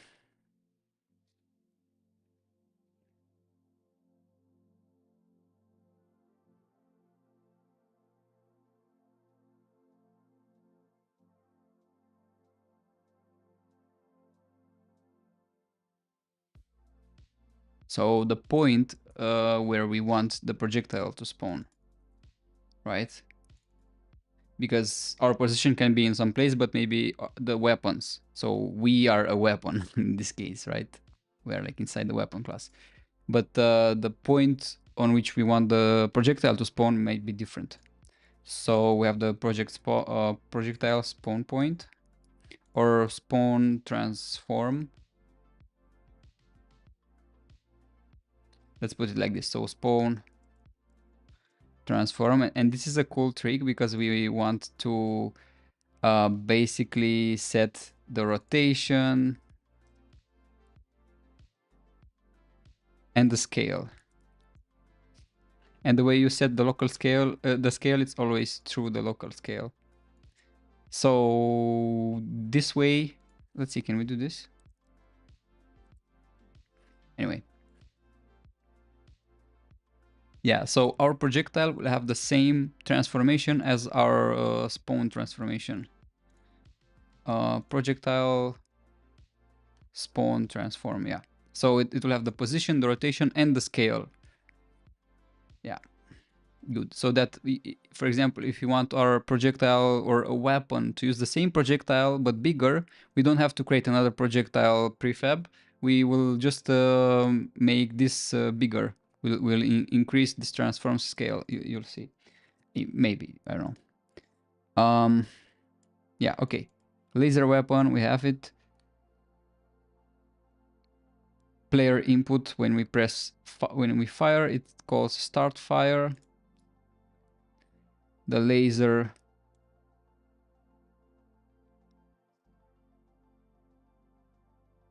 weapon, it instantiates the projectile. Then the projectile starts moving because it will be a laser projectile, and when it hits something, we'll try to apply a damage to that something if it has an eye damageable component. And that's the beauty of it. We'll do it like this here.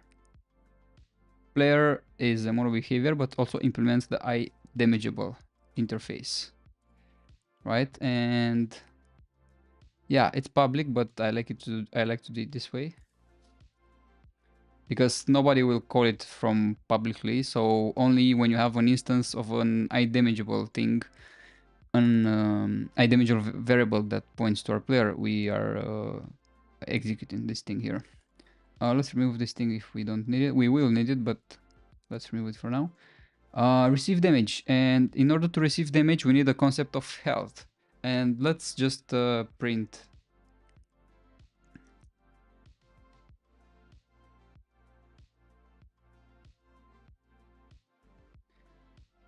Wait, we are not damaging the player for now. We're not damaging the player for now.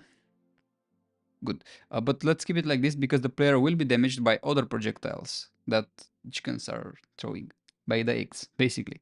Yeah, so let's do it like this. So we now need the concept of an enemy, and let's do it. Or we can call it a chicken. Should we call it an enemy or a chicken? I don't know.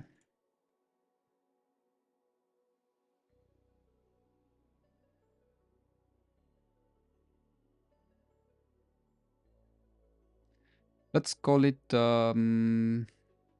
enemy. Enemy, and we have a chicken. Or enemy, just enemy.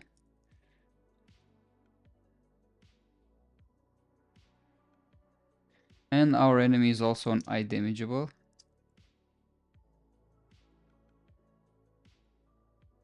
Come on, man.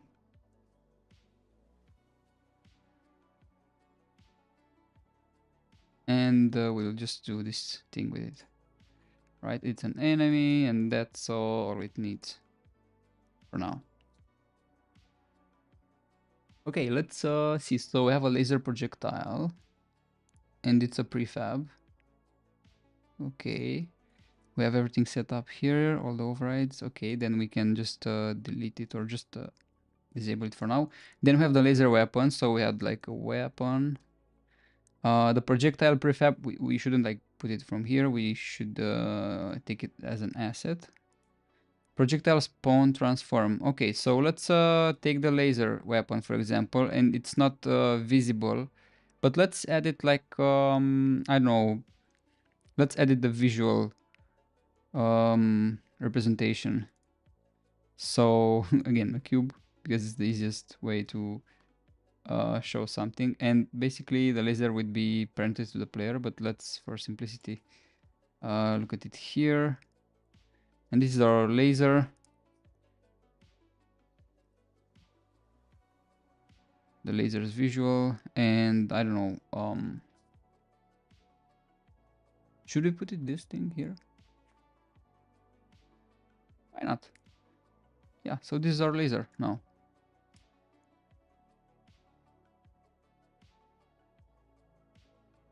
Yeah.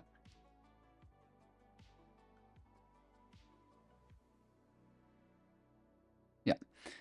Good, this is our laser, and the reason I put that, you'll see why, is so we can have a reference point. So if this is our weapon and this is our player, like let's give it this weapon.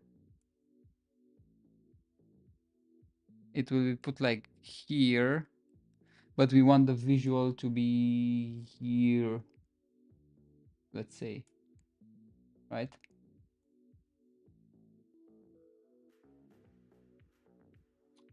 Yeah, and let's put just this cube to make it smaller and more like here inside. And we have to apply this position. So it's applied to the asset, right? So when we drag it here, it has all of the properties as this one. Okay, we have the laser, and let's put it now the visual like this. And now we want the spawn position of the projectiles. Actually, the transform.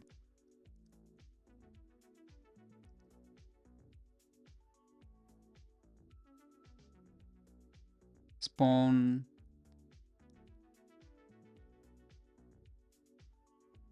Which gives you the position, rotation, and the project of the projectile. So for example, if you want your projectiles to be 10 times as larger as the prefab projectile, you'd just increase this, right? But we're mostly interested about the position, right? So this is, if we put it here, then the projectile will start from here, right? Good, and then we add this thing here, and we're done. Like we can just put the laser weapon back here. And let's put y at 0, so it's at the origin. Like I said, this is a good good practice. Let's save the scene just, and yeah, let's should we call it laser weapon? Weapons.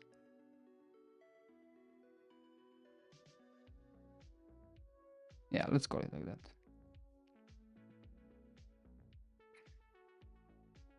Okay, and this is our weapon. And it's just like a visual of our weapon, which will attach to our player when they will shoot. And this is the player input. And let's add also the player. And let's also apply this to the prefab itself. Apply. The speed is, I think we've changed it, right? To 50 or something. 50, and the default weapon will be our laser weapon. Bam. Okay, let's just delete this so you won't get distracted by them. So this is our player. It has a default weapon, some speed. This is the player input. And this player input needs a reference to the player, which is on the same object, but yeah, okay. And yeah, in order to apply all of these things, you just press here and override and apply all. Or you can just go here, apply this to prefab and so on. Right, and it's on the prefab now. So this is our player. And let's also like create an enemy. So create enemy, oh, create empty. This is not enemy, it's empty here. Let's create a capsule. Yeah. This will be our enemy. Yeah, I like it. So that's our enemy. Maybe smaller.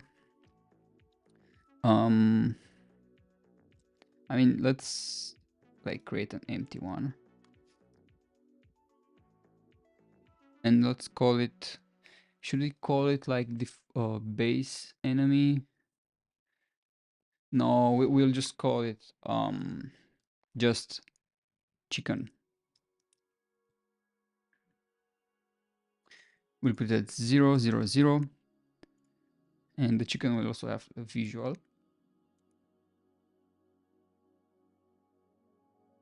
Let's actually move the capsule collider on this thing. We cannot. Man, I thought we can.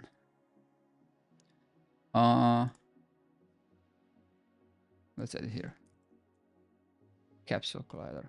Okay. Bam. And we have the visual. Good. And yeah, I mean, should we, if we don't have a collider, will the base collider send events to us? I think they will. Let's actually do this. So we have the visual, and the visual has a collider. And yeah, we're basically making, we're making a child of the visual to be the collider, because we might want to change the visual, and we want, but we still want, if we change the visual, we want the collider to also change. Good. Chicken, visual, capsule. Let's give it the enemy script for now, which I think is it? Okay, it's not abstract. It probably will. It probably will be abstract, but for now it's not. So it's just the enemy. And this is a chicken, is an enemy.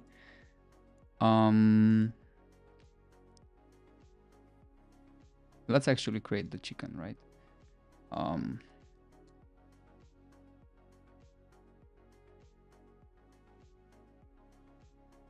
Yeah. Base chicken. Base chicken.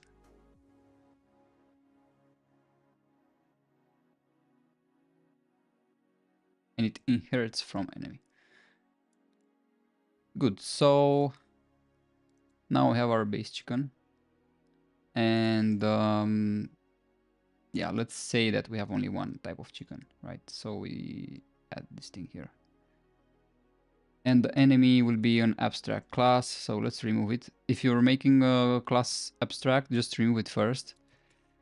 In previous Unity versions, there was a very hard to remove bug if you would make the enemy, if you would make like we're doing it here, because you cannot attach an abstract class to an object. Good. Okay, let's we have the chicken, we have the base chicken, we have this, and there was something else.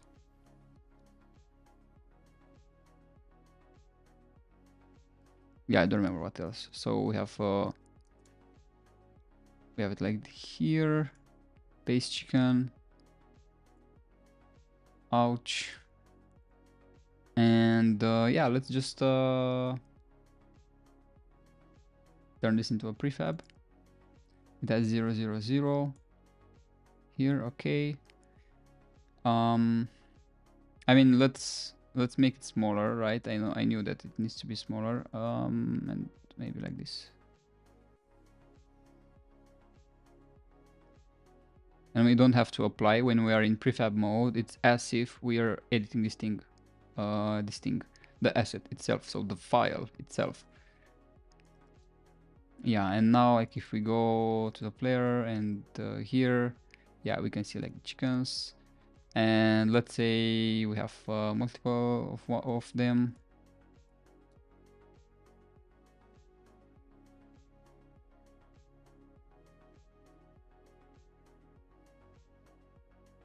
Basically Control C, Control V, right? Or Command C, Command V.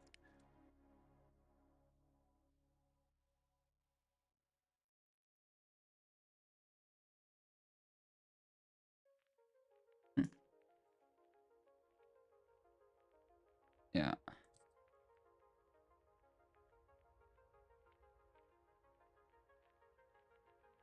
Those are our chickens.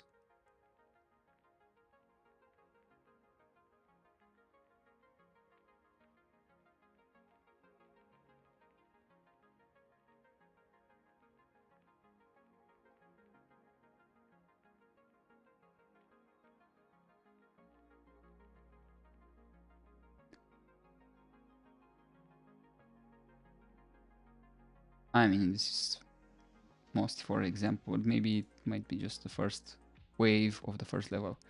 Let's see. I mean, let's see how it goes. And of course, you have to, you know, see and adapt to different screen sizes. But you can lock it to, and you should lock your screen in this case, 16:9, right?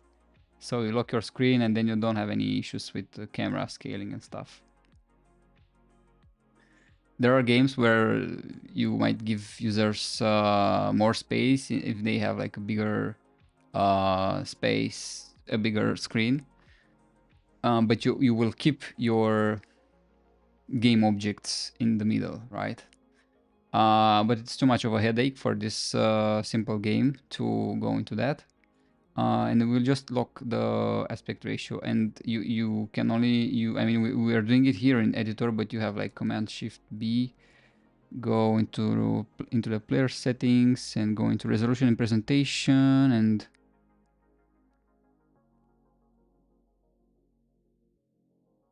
there was something resizable window.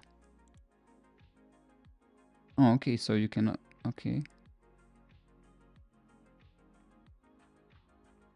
So if it's not resizable, then who gives the aspect ratio? I have to really look at this and see how it works. I mean, it should be here. Interesting. So full screen mode. There should have been like a thing here where you set up the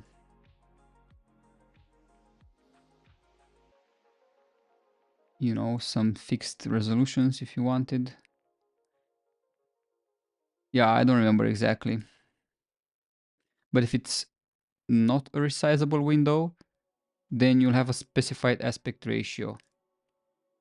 And I don't remember how do you define that, maybe here or somewhere. Quality. Yeah, I don't remember. Let's just keep it as this for now. Just it's not a big issue to have. Good. We've created our chickens just for, let's say, like we have like wave 1, level 1, wave 1. So like give it like 0, 0, 0. And this is our wave 1. Yeah, man, let's see. So let's see if there's any. So this is our, and you see there's a small laser pointer at the top of our spaceship, and let's press. Yeah, good. We are seeing, but let's see why why is the thing so big. So let's see. Command and P, I think it is, or I don't remember. Command and P. Okay, that doesn't pause it. Oh, but actually you can shoot one and it will not get this. Oh, and it will not get destroyed because it never collides with anything. So let's see, scale 111. Why are you so big, man? Laser projectile. Oh yeah, I know why, because it transforms it. Yeah, we have to do it this way. I know what happens. We have that laser projectile transform, projectile weapon, laser weapon. We have this projectile transform, but what we want to do, we don't want to apply it the same local scale as the transform, because we already have applied some scale to the projectile, and we want to basically multiply it, right? Doesn't work? Oh, okay. Yeah, I'll basically have to wait, but it doesn't work. I think it works like this. So we have a current scale,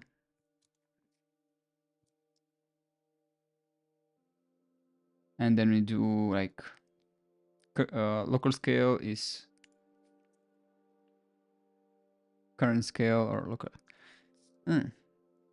I just forgot how to apply scale, right? So you have a local scale, okay, and you want to multiply it. So vector 3 can we multiply with vector 3?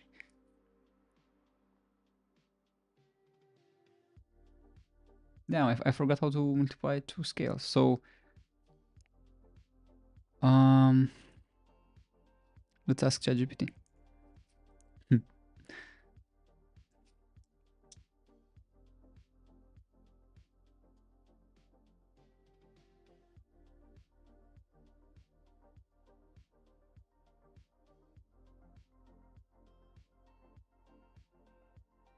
Vector 3 scale by scale. Oh, okay. Interesting. Is this something new? Because vector 3 dot scale multiplies two vectors components wise. Wow. I don't remember ever using this thing. Might be a new thing in Unity. So yeah, the way you multiply things, that's how you do it.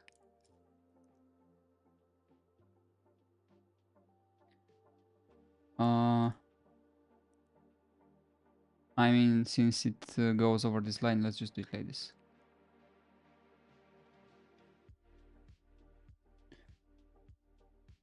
So current scale is this, and the new scale would be the current scale of the projectile multiplied by this scale, which in our case is just 1, 1, 1.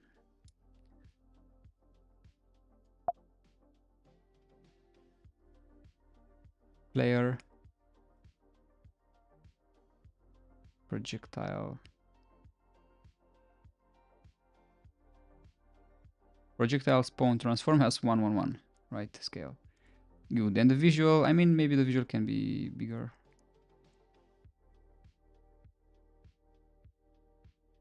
With Alt or Option, you can do this. Let's try now. I mean, it will make the... Okay, now it works. And now let's just see why it doesn't.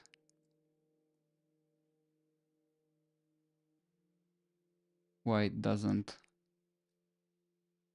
collide.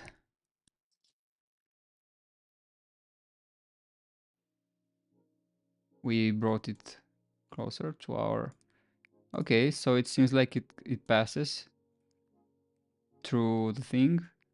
And oh, okay, so at least one of these things needs a rigid body on it. So the projectile needs a rigid body, or the enemy needs a rigid body. So, or they both can have a rigid body. Let's say the projectile, because if we will add a rigid body to all of the chickens, it will just increase computing, right? Needs, and it will slow down, right? It will slow down our performance. But if we add it only to the projectile, then it's fine. Good. And then it means we just go to our laser projectile and we add the rigid body. Rigid body. And our rigid body will not use gravity because it will not get affected by it. It will be kinematic, meaning that it shouldn't have any force applied to it externally. We'll be moving it by hand. Mass doesn't matter if it's kinematic. We can leave these things as they are. I mean, if you have a very low frame rate, your projectiles might go past your chickens. I don't know, let's make it the best we can make it, actually.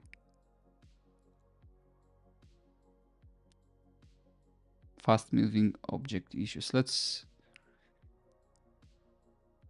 continuous. Yeah, let's make it continuous. Okay. Constraints. Yeah, a projectile should not go because we're in 2D space, and here comes the first question that somebody asked, like, why haven't I selected the 2D 2D packet 2D template when I first started? And it's because of this. I mean, not because of this, but it would have been easier because there was no Z here, and I would have had it like rigid body 2D, and everything would have been 2D and so on. But I have to freeze it here. Freeze, and we don't want it to rotate. We only want to move it on X and Y, and not even on X. Yeah, the laser doesn't move on X. It only moves up, and that's it. And that's it, basically. And now the projectile should hit our target.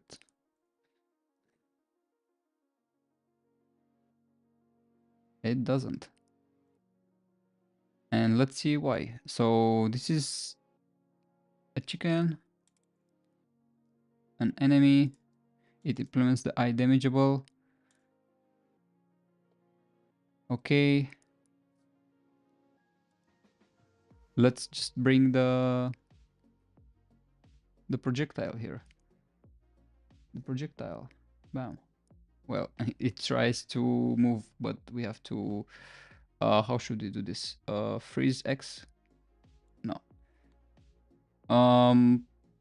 Yeah, I don't know how to stop it. We'll have to manually make it.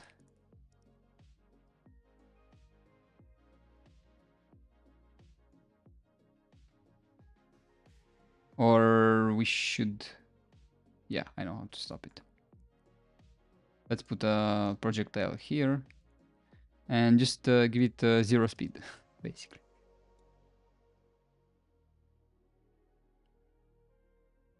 The projectile has 0 speed. And let's just move it into an enemy. So it should be aligned with it, and it's not aligned.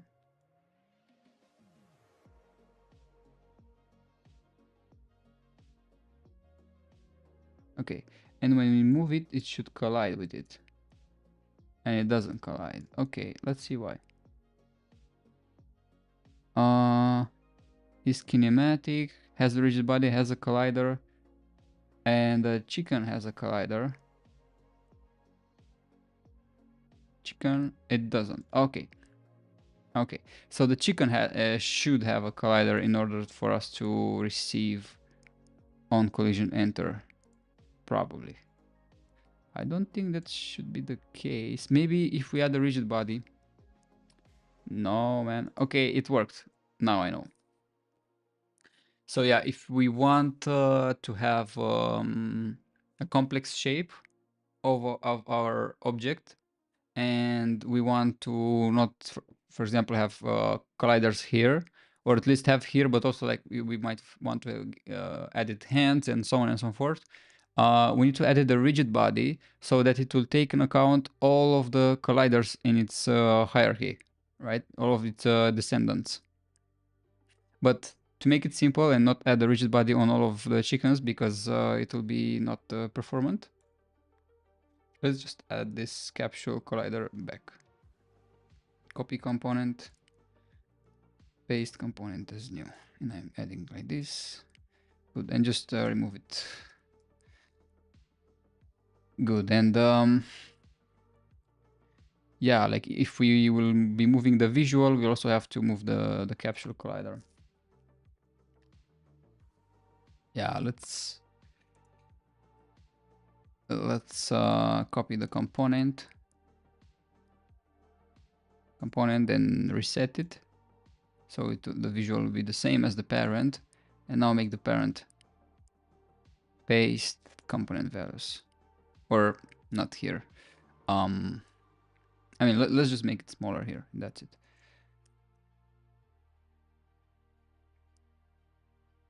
You see other ones have updated. Okay. That works for me. And now the chickens have the collider there. Good. And now it should work. Now it should work. Good. Let's turn on the lights, right?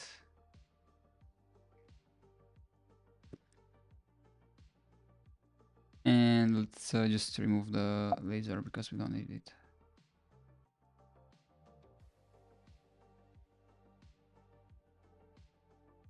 No ouch. But again, Control Z, we get our projectile again.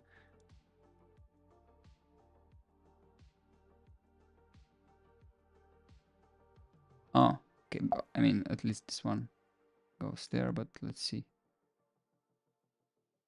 Does it not collide?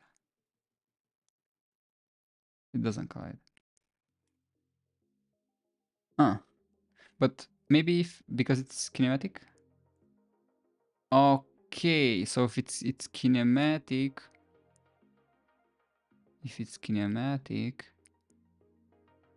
it doesn't collide with other colliders. Okay. But if it's not kinematic, yeah, I mean if we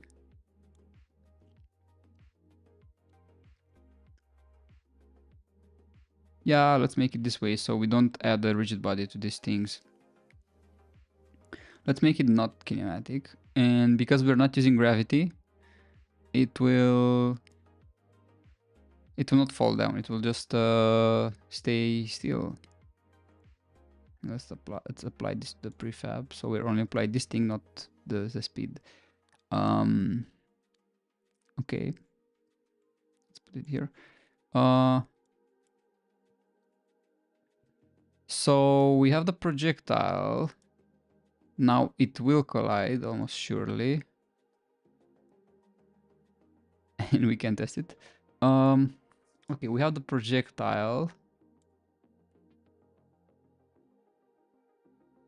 Okay, it collided, good.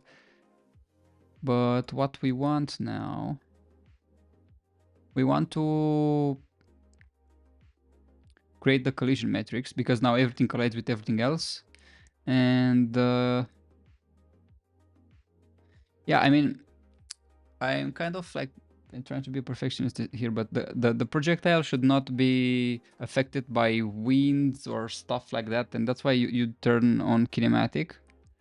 But in that case, you should add a rigid body on the chicken. Yeah, so that it will collide. And yeah, and you can even remove the rigid body from this one, I think. Good, but let's keep it as this. So if there is any wind or other weird forces, they can apply to the projectile as well. But let's say there is none. And we'll also make sure that the projectile will not collide with anything else other than the enemies. And that's what we'll do here. So we'll add a layer. So we'll add a layer for let's say like maybe we want to add something like closer to like a system thing here. So I'm keeping like a space. Good, we have player. Then we have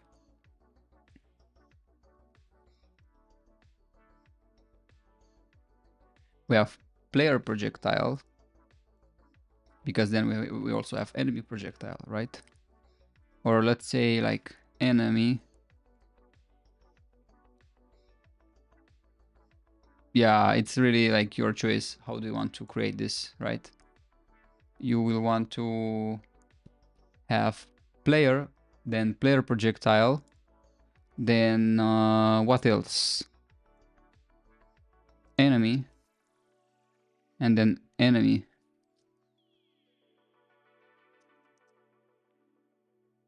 projectile. And is there anything else that we have?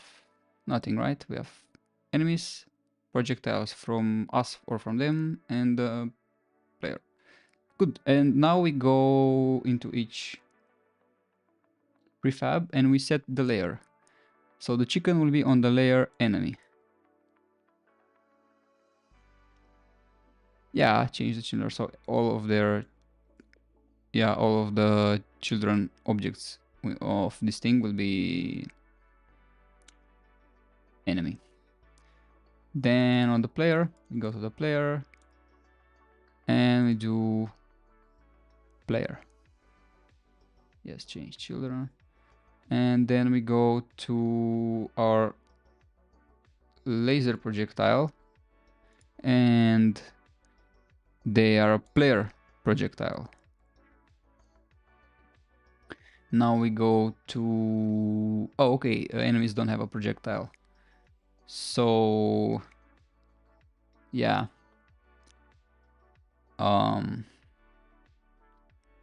Yeah. Should we create one? Let's create one. Weapons, laser. Let's like create let's create a simple, I mean not even a script, just the projectile. 3D object, and we'll be making an egg, but for now we'll just use a sphere.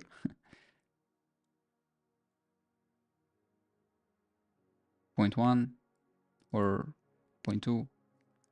This will be our egg projectile, and we'll give it the enemy projectile layer, and we'll give it I mean, we can have weapons and projectiles. Should we have different folders? Let's have different folders. Projectiles, and then we do,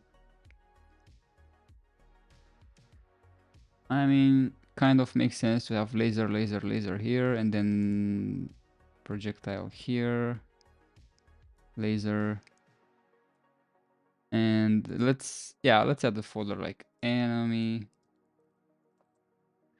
projectiles, and we have egg projectile. And now the reason we did those things, let's add the projectile here just so we can test it. The reason we did those things, I said 3 times that I'll turn on the lights. Bam, the lights. Yeah, let's go to the physics, and bam, you see all of these things here, and we'll just disable all of them. And now we'll see, okay, we don't care about default, so nothing will collide with nothing else unless we explicitly say it here. So the player will collide with an enemy, right? Because yeah, if you collide with an enemy, you'll get damaged a bit. And the player will not collide with the player projectile, and the player will not collide with another player. Let's say you can make it like multiplayer, right? The player projectile will, yeah, we can think basically your game designer chooses, will your projectiles destroy other projectiles? Let's say no, because I think that's in the original game and I like it that way. The player projectile will collide with the enemy. This is basically the fundamental functionality of the game. We are killing players, right? Enemies. So the player projectile will not interact with another projectile. The enemy will not be destroyed by their own projectiles, and also will not be destroyed or will not collide with another enemy. And the enemy projectile will not collide with the enemy projectile. And basically that's it. That's our collision metrics. Yeah. So the player collides with the enemy, and the player projectile collides with the enemy. Good. And yeah, that's how it will work. Let's see. Yeah, we're basically colliding with players, right? And here we're colliding with the thing, but we don't have anything.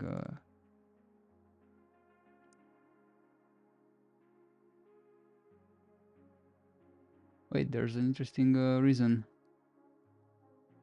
Oh, okay, yeah, the projectile gets destroyed when we collide, but these things just went sour and they just are not destroyed, right? We have to destroy a projectile after some time. Let's just add that thing. And the projectile, whatever, laser projectile, apply damage. Yeah, after we start, let's say that how should we do this? So we should do it in update, like whether if the projectile is outside of the screen, it should get destroyed. But how do we calculate that, right? So the way we do that, I think it's camera.main.transform world to screen point.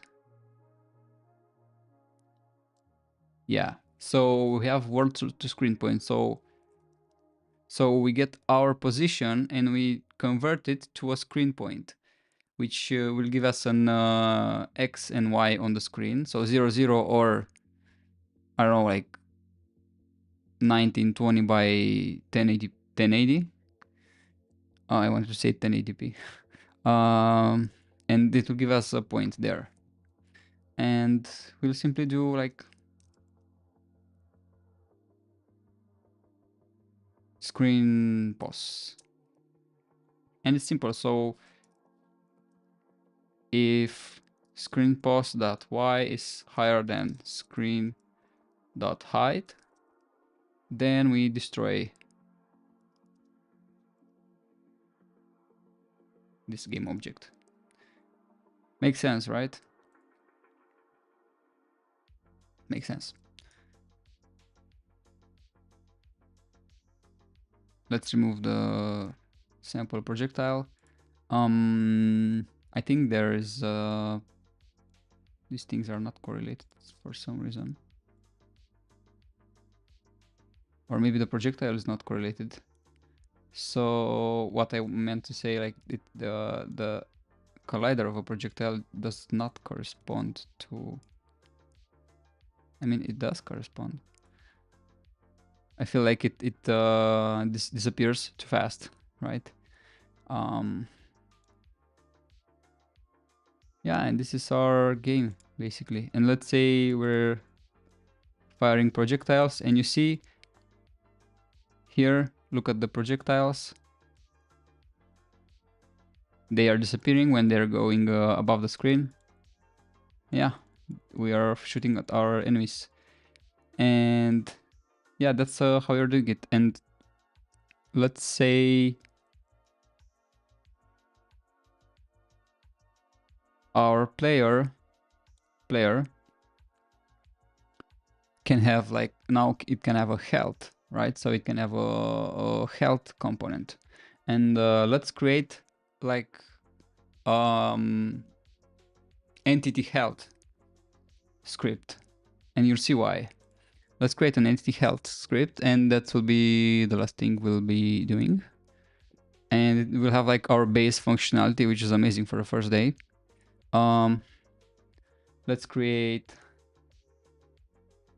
yeah, because it's base, we'll just put it right here and we'll organize it later. Entity health.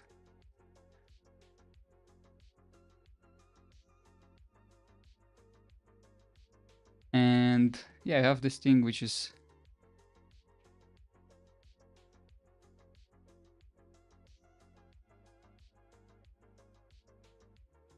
max health,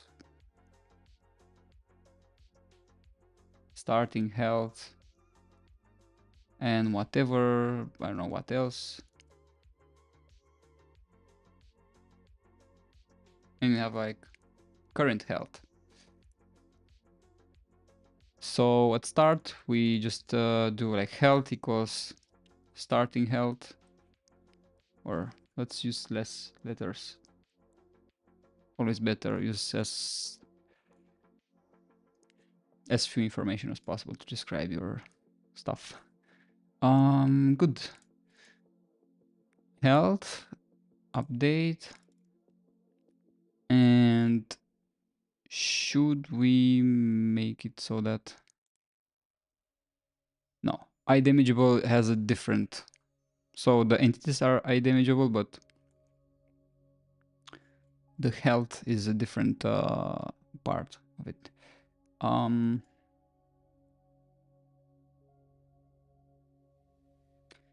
Yeah, and we just need the 2 or 1 method here. Change health. Or, yeah. Entity health, change by delta. And yeah, the simplest thing you can do is just health plus equals delta, right?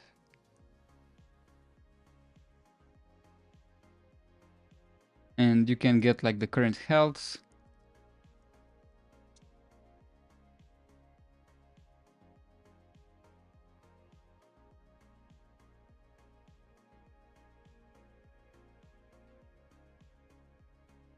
Right? I mean, you can just get it for now. You cannot just set it. You just change it, right? And you can have an event. And yeah, I said that you put these things first because they are kind of inputs because you set them in the inspector. And events, you usually have them, I think, here or even here. I don't remember where, but I think it's better just put them here. Just keep inputs as inputs there. Public event action. You have to import it.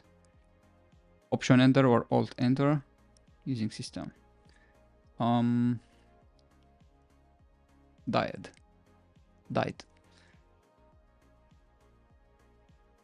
Because delta can be null, of course, right?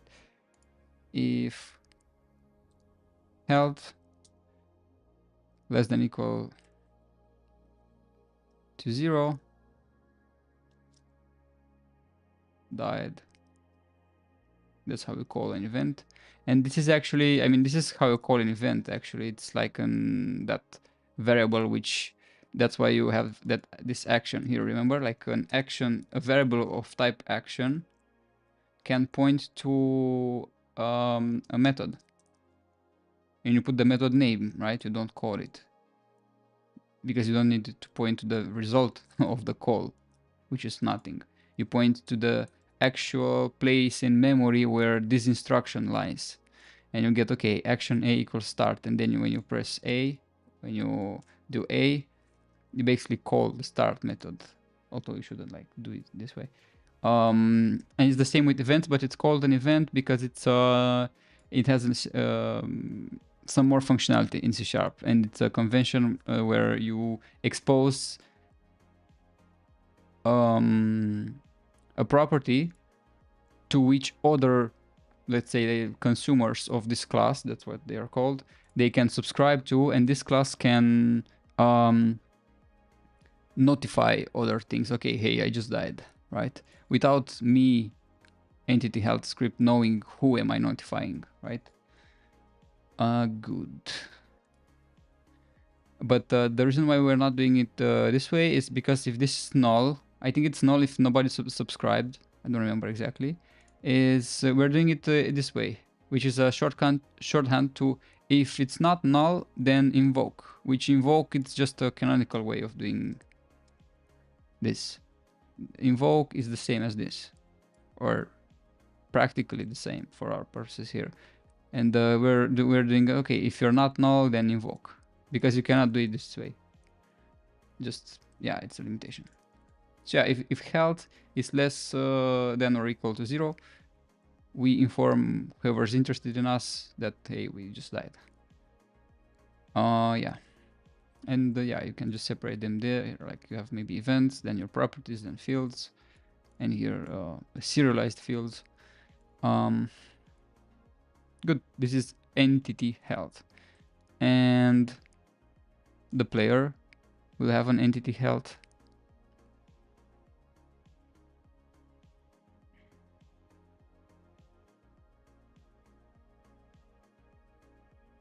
And the enemy can have an entity health.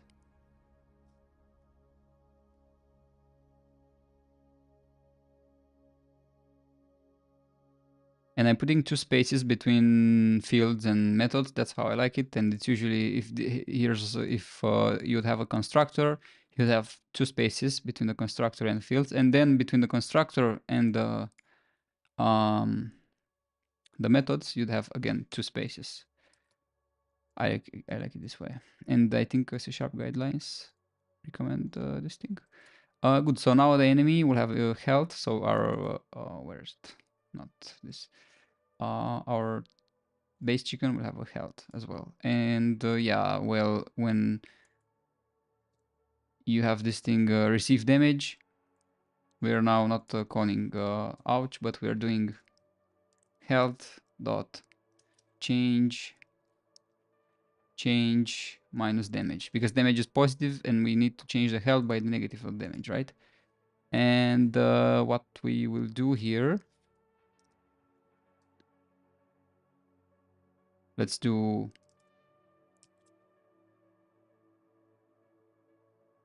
we're making it protected because the base the derived classes of the, for example, the base chicken maybe would be interested in also executing some stuff in the start method. And what we're doing, we're subscribing to health died plus equals, and you press tab and it creates it for you. If not, you just create it, but I just always rename this on died. Pretty good, right? And I like to put it this way because you first put things that you get from your base classes or from interfaces. In this case, you implement the interface. That's the terminology. This, and then you put your own stuff here. So on died, we just destroy, right, and play a particle system effect and so on, and the sound and screen shake and whatever you want. We just destroy the game object. And let's say we do the same thing for the player, right? And of course, we are kind of reusing the functionality, but it's fine. Like we can have like the entity. We can have the entity. But let's not go that far away. Let's just duplicate logic. So weapon, we subscribe to the health. On die, let's do this. Player, on die, destroy. On receive damage, the same thing. And maybe we have some defense or stuff like that, right? So we can do like minus damage. I mean, we have to like, yeah, we have to have a another like this.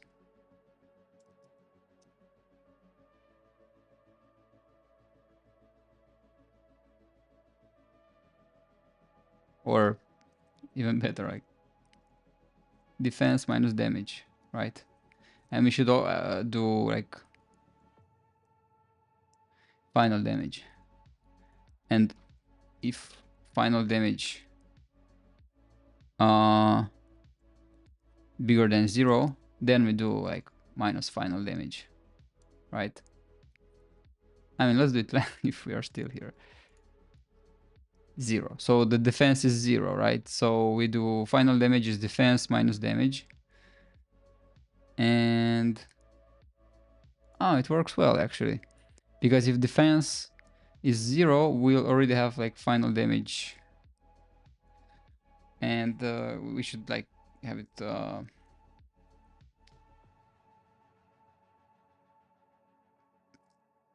health health delta is defense. So if health delta is smaller than 0, we'll do this because we don't want to increase the health, right, when we receive a damage. So yeah, defense 0, health delta is defense minus damage. So if defense is 0, it's the same as minus damage, and if it's smaller than 0, we change the health. And yeah, we then destroy. So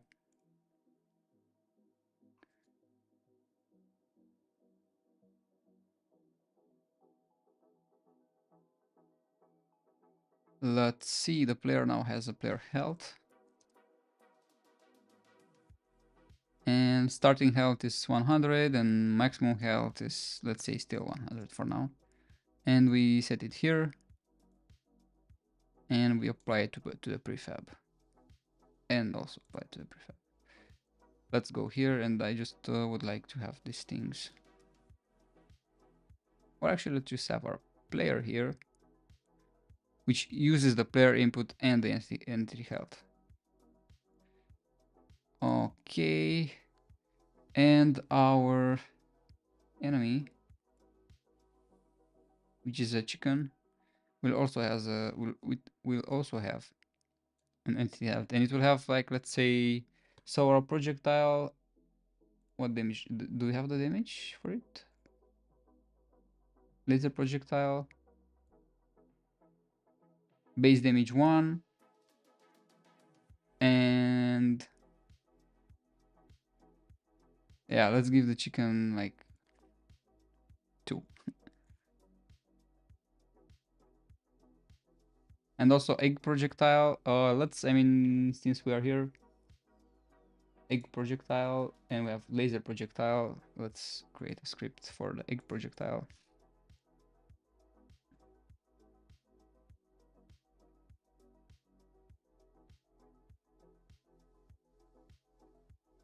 And let's go to the laser projectile. So we have some velocity, a fixed update. And you see the projectile has a lot of base functionality. And let's call it like ballistic projectile. And this is our first refactoring attempt. So basically we'll be creating another projectile base class. Come on, man.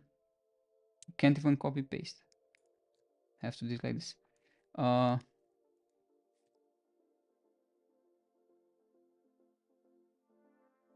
So ballistic projectile, in our case, just means that the projectile moves. And our ballistic projectile has a speed, has some velocity, and it needs to have an initial velocity.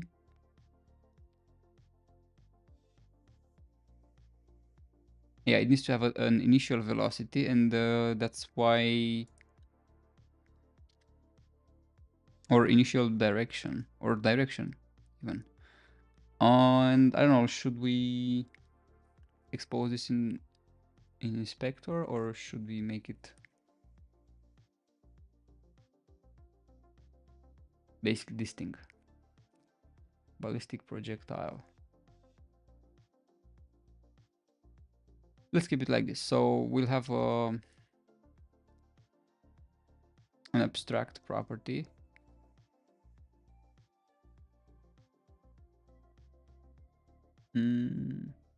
Yeah, let's make it abstract. And we'll have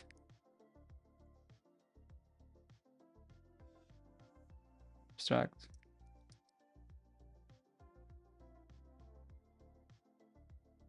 direction.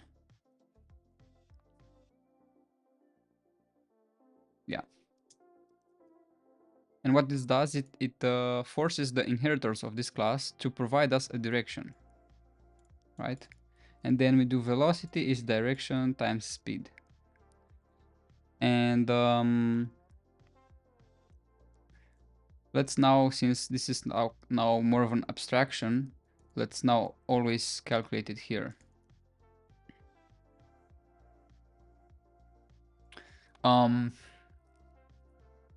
Yeah, we'll be actually adding to the velocity, but let's keep it like this for now. Yeah, let's keep it like this for now. Even this, because we are only setting it there. So we have direction and speed. So this is velocity, position, and if it's now we have to have more checks here. That's why it's not good to abstract early, right? We're only abstracting now where we need it. So we're doing, okay, if screen position y is greater than the height, or first, if screen position dot y is smaller, like less than 0, so that we are at the bottom of the screen, or that thing, or this thing, screen position x is less than 0, so it's to the left of the screen, or screen position y is greater than width, so it's to the right of the screen, then we destroy the game object, right? That's what we're doing here. And it's good if you can just create a method for this to have it something here, so like check bounds, and let's actually do that.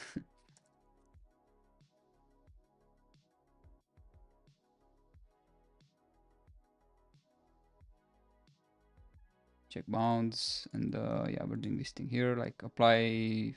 Let's do it.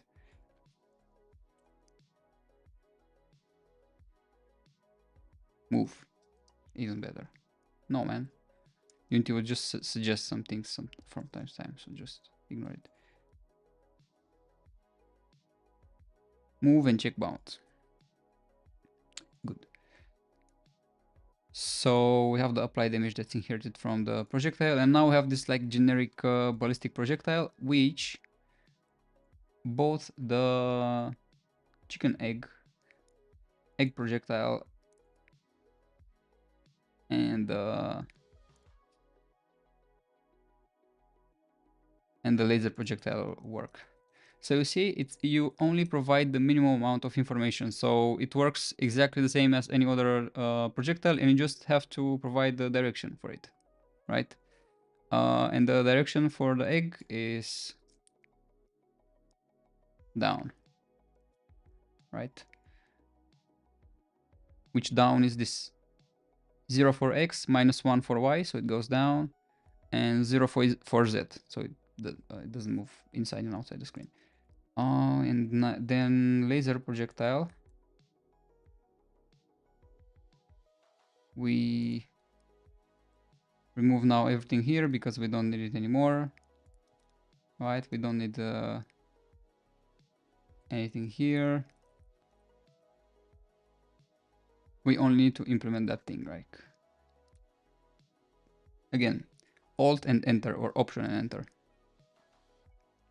And the laser projectile goes up.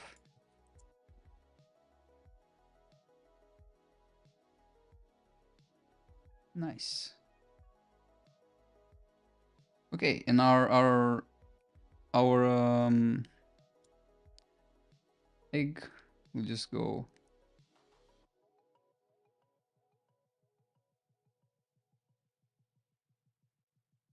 just put them like this, and let's go here and edit the egg projectile base damage, let's say like 2, or I mean an egg, I think an egg even takes all of your damage, all of your health, right? Yeah. And speed should be 3 or something like this. And yeah, this is it. And you know what? You have an entity health.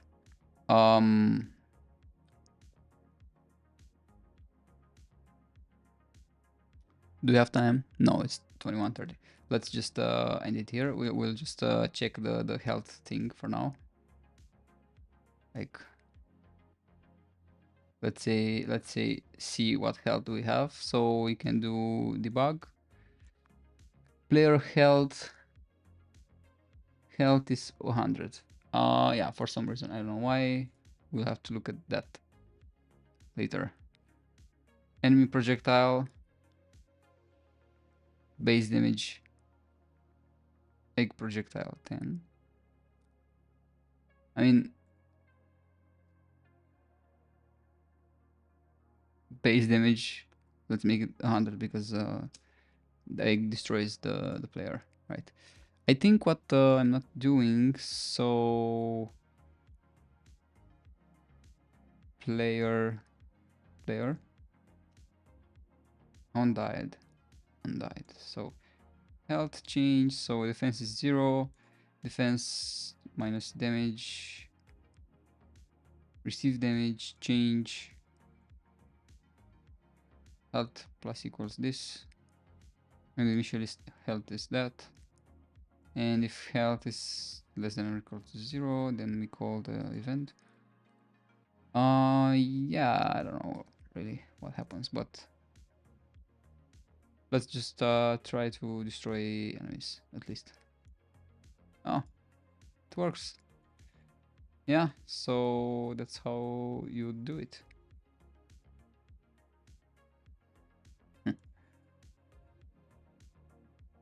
Yeah. And I mean, for projectiles to hit us... Oh, I know. Projectiles don't hit us because they are a collider. And we are also have colliders, but we are not a rigid body. Let's add a rigid body to us. Rigid body, and we are kinematic, and I think...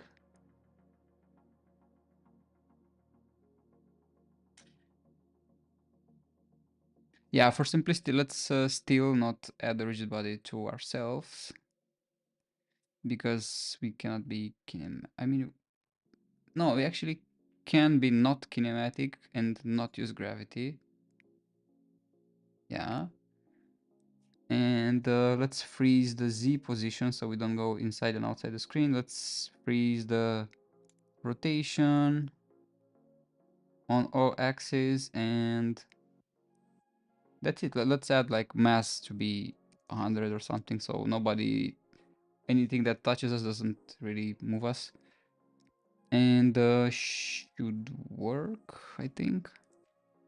Edit component, apply, or actually overrides apply all.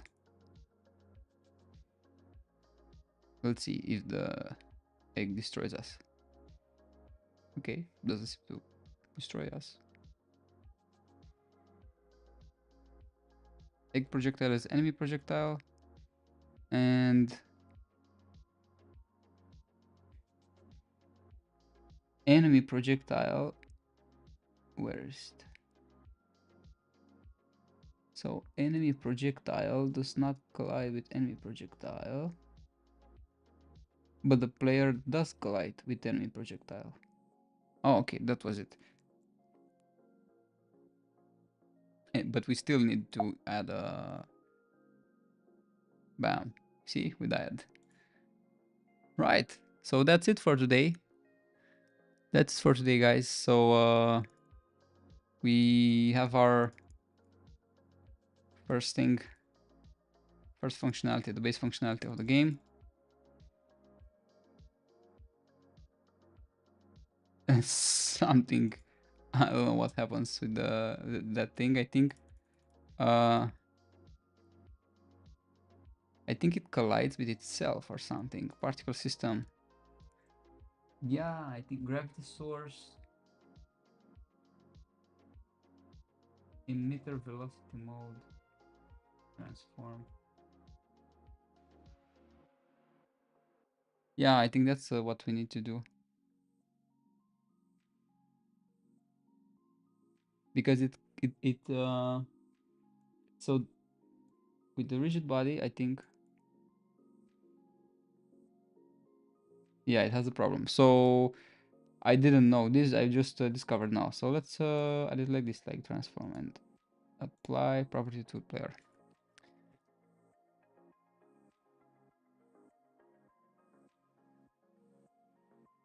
I really like that particle system, how it works without me doing anything. Yeah. Yeah, so this is it. This is level 1. So weapons, whatever. Let's add, I don't know, let's call it like base stuff for now. And we have our assembly definition for the whole project. Good, this is level 1, and we'll see how we'll tackle stuff tomorrow. Hope you learned something. And yeah, thanks for watching, guys, and see you tomorrow in the second coding session of the total of the 3 coding sessions, live coding sessions. Have a good night, you too. See you.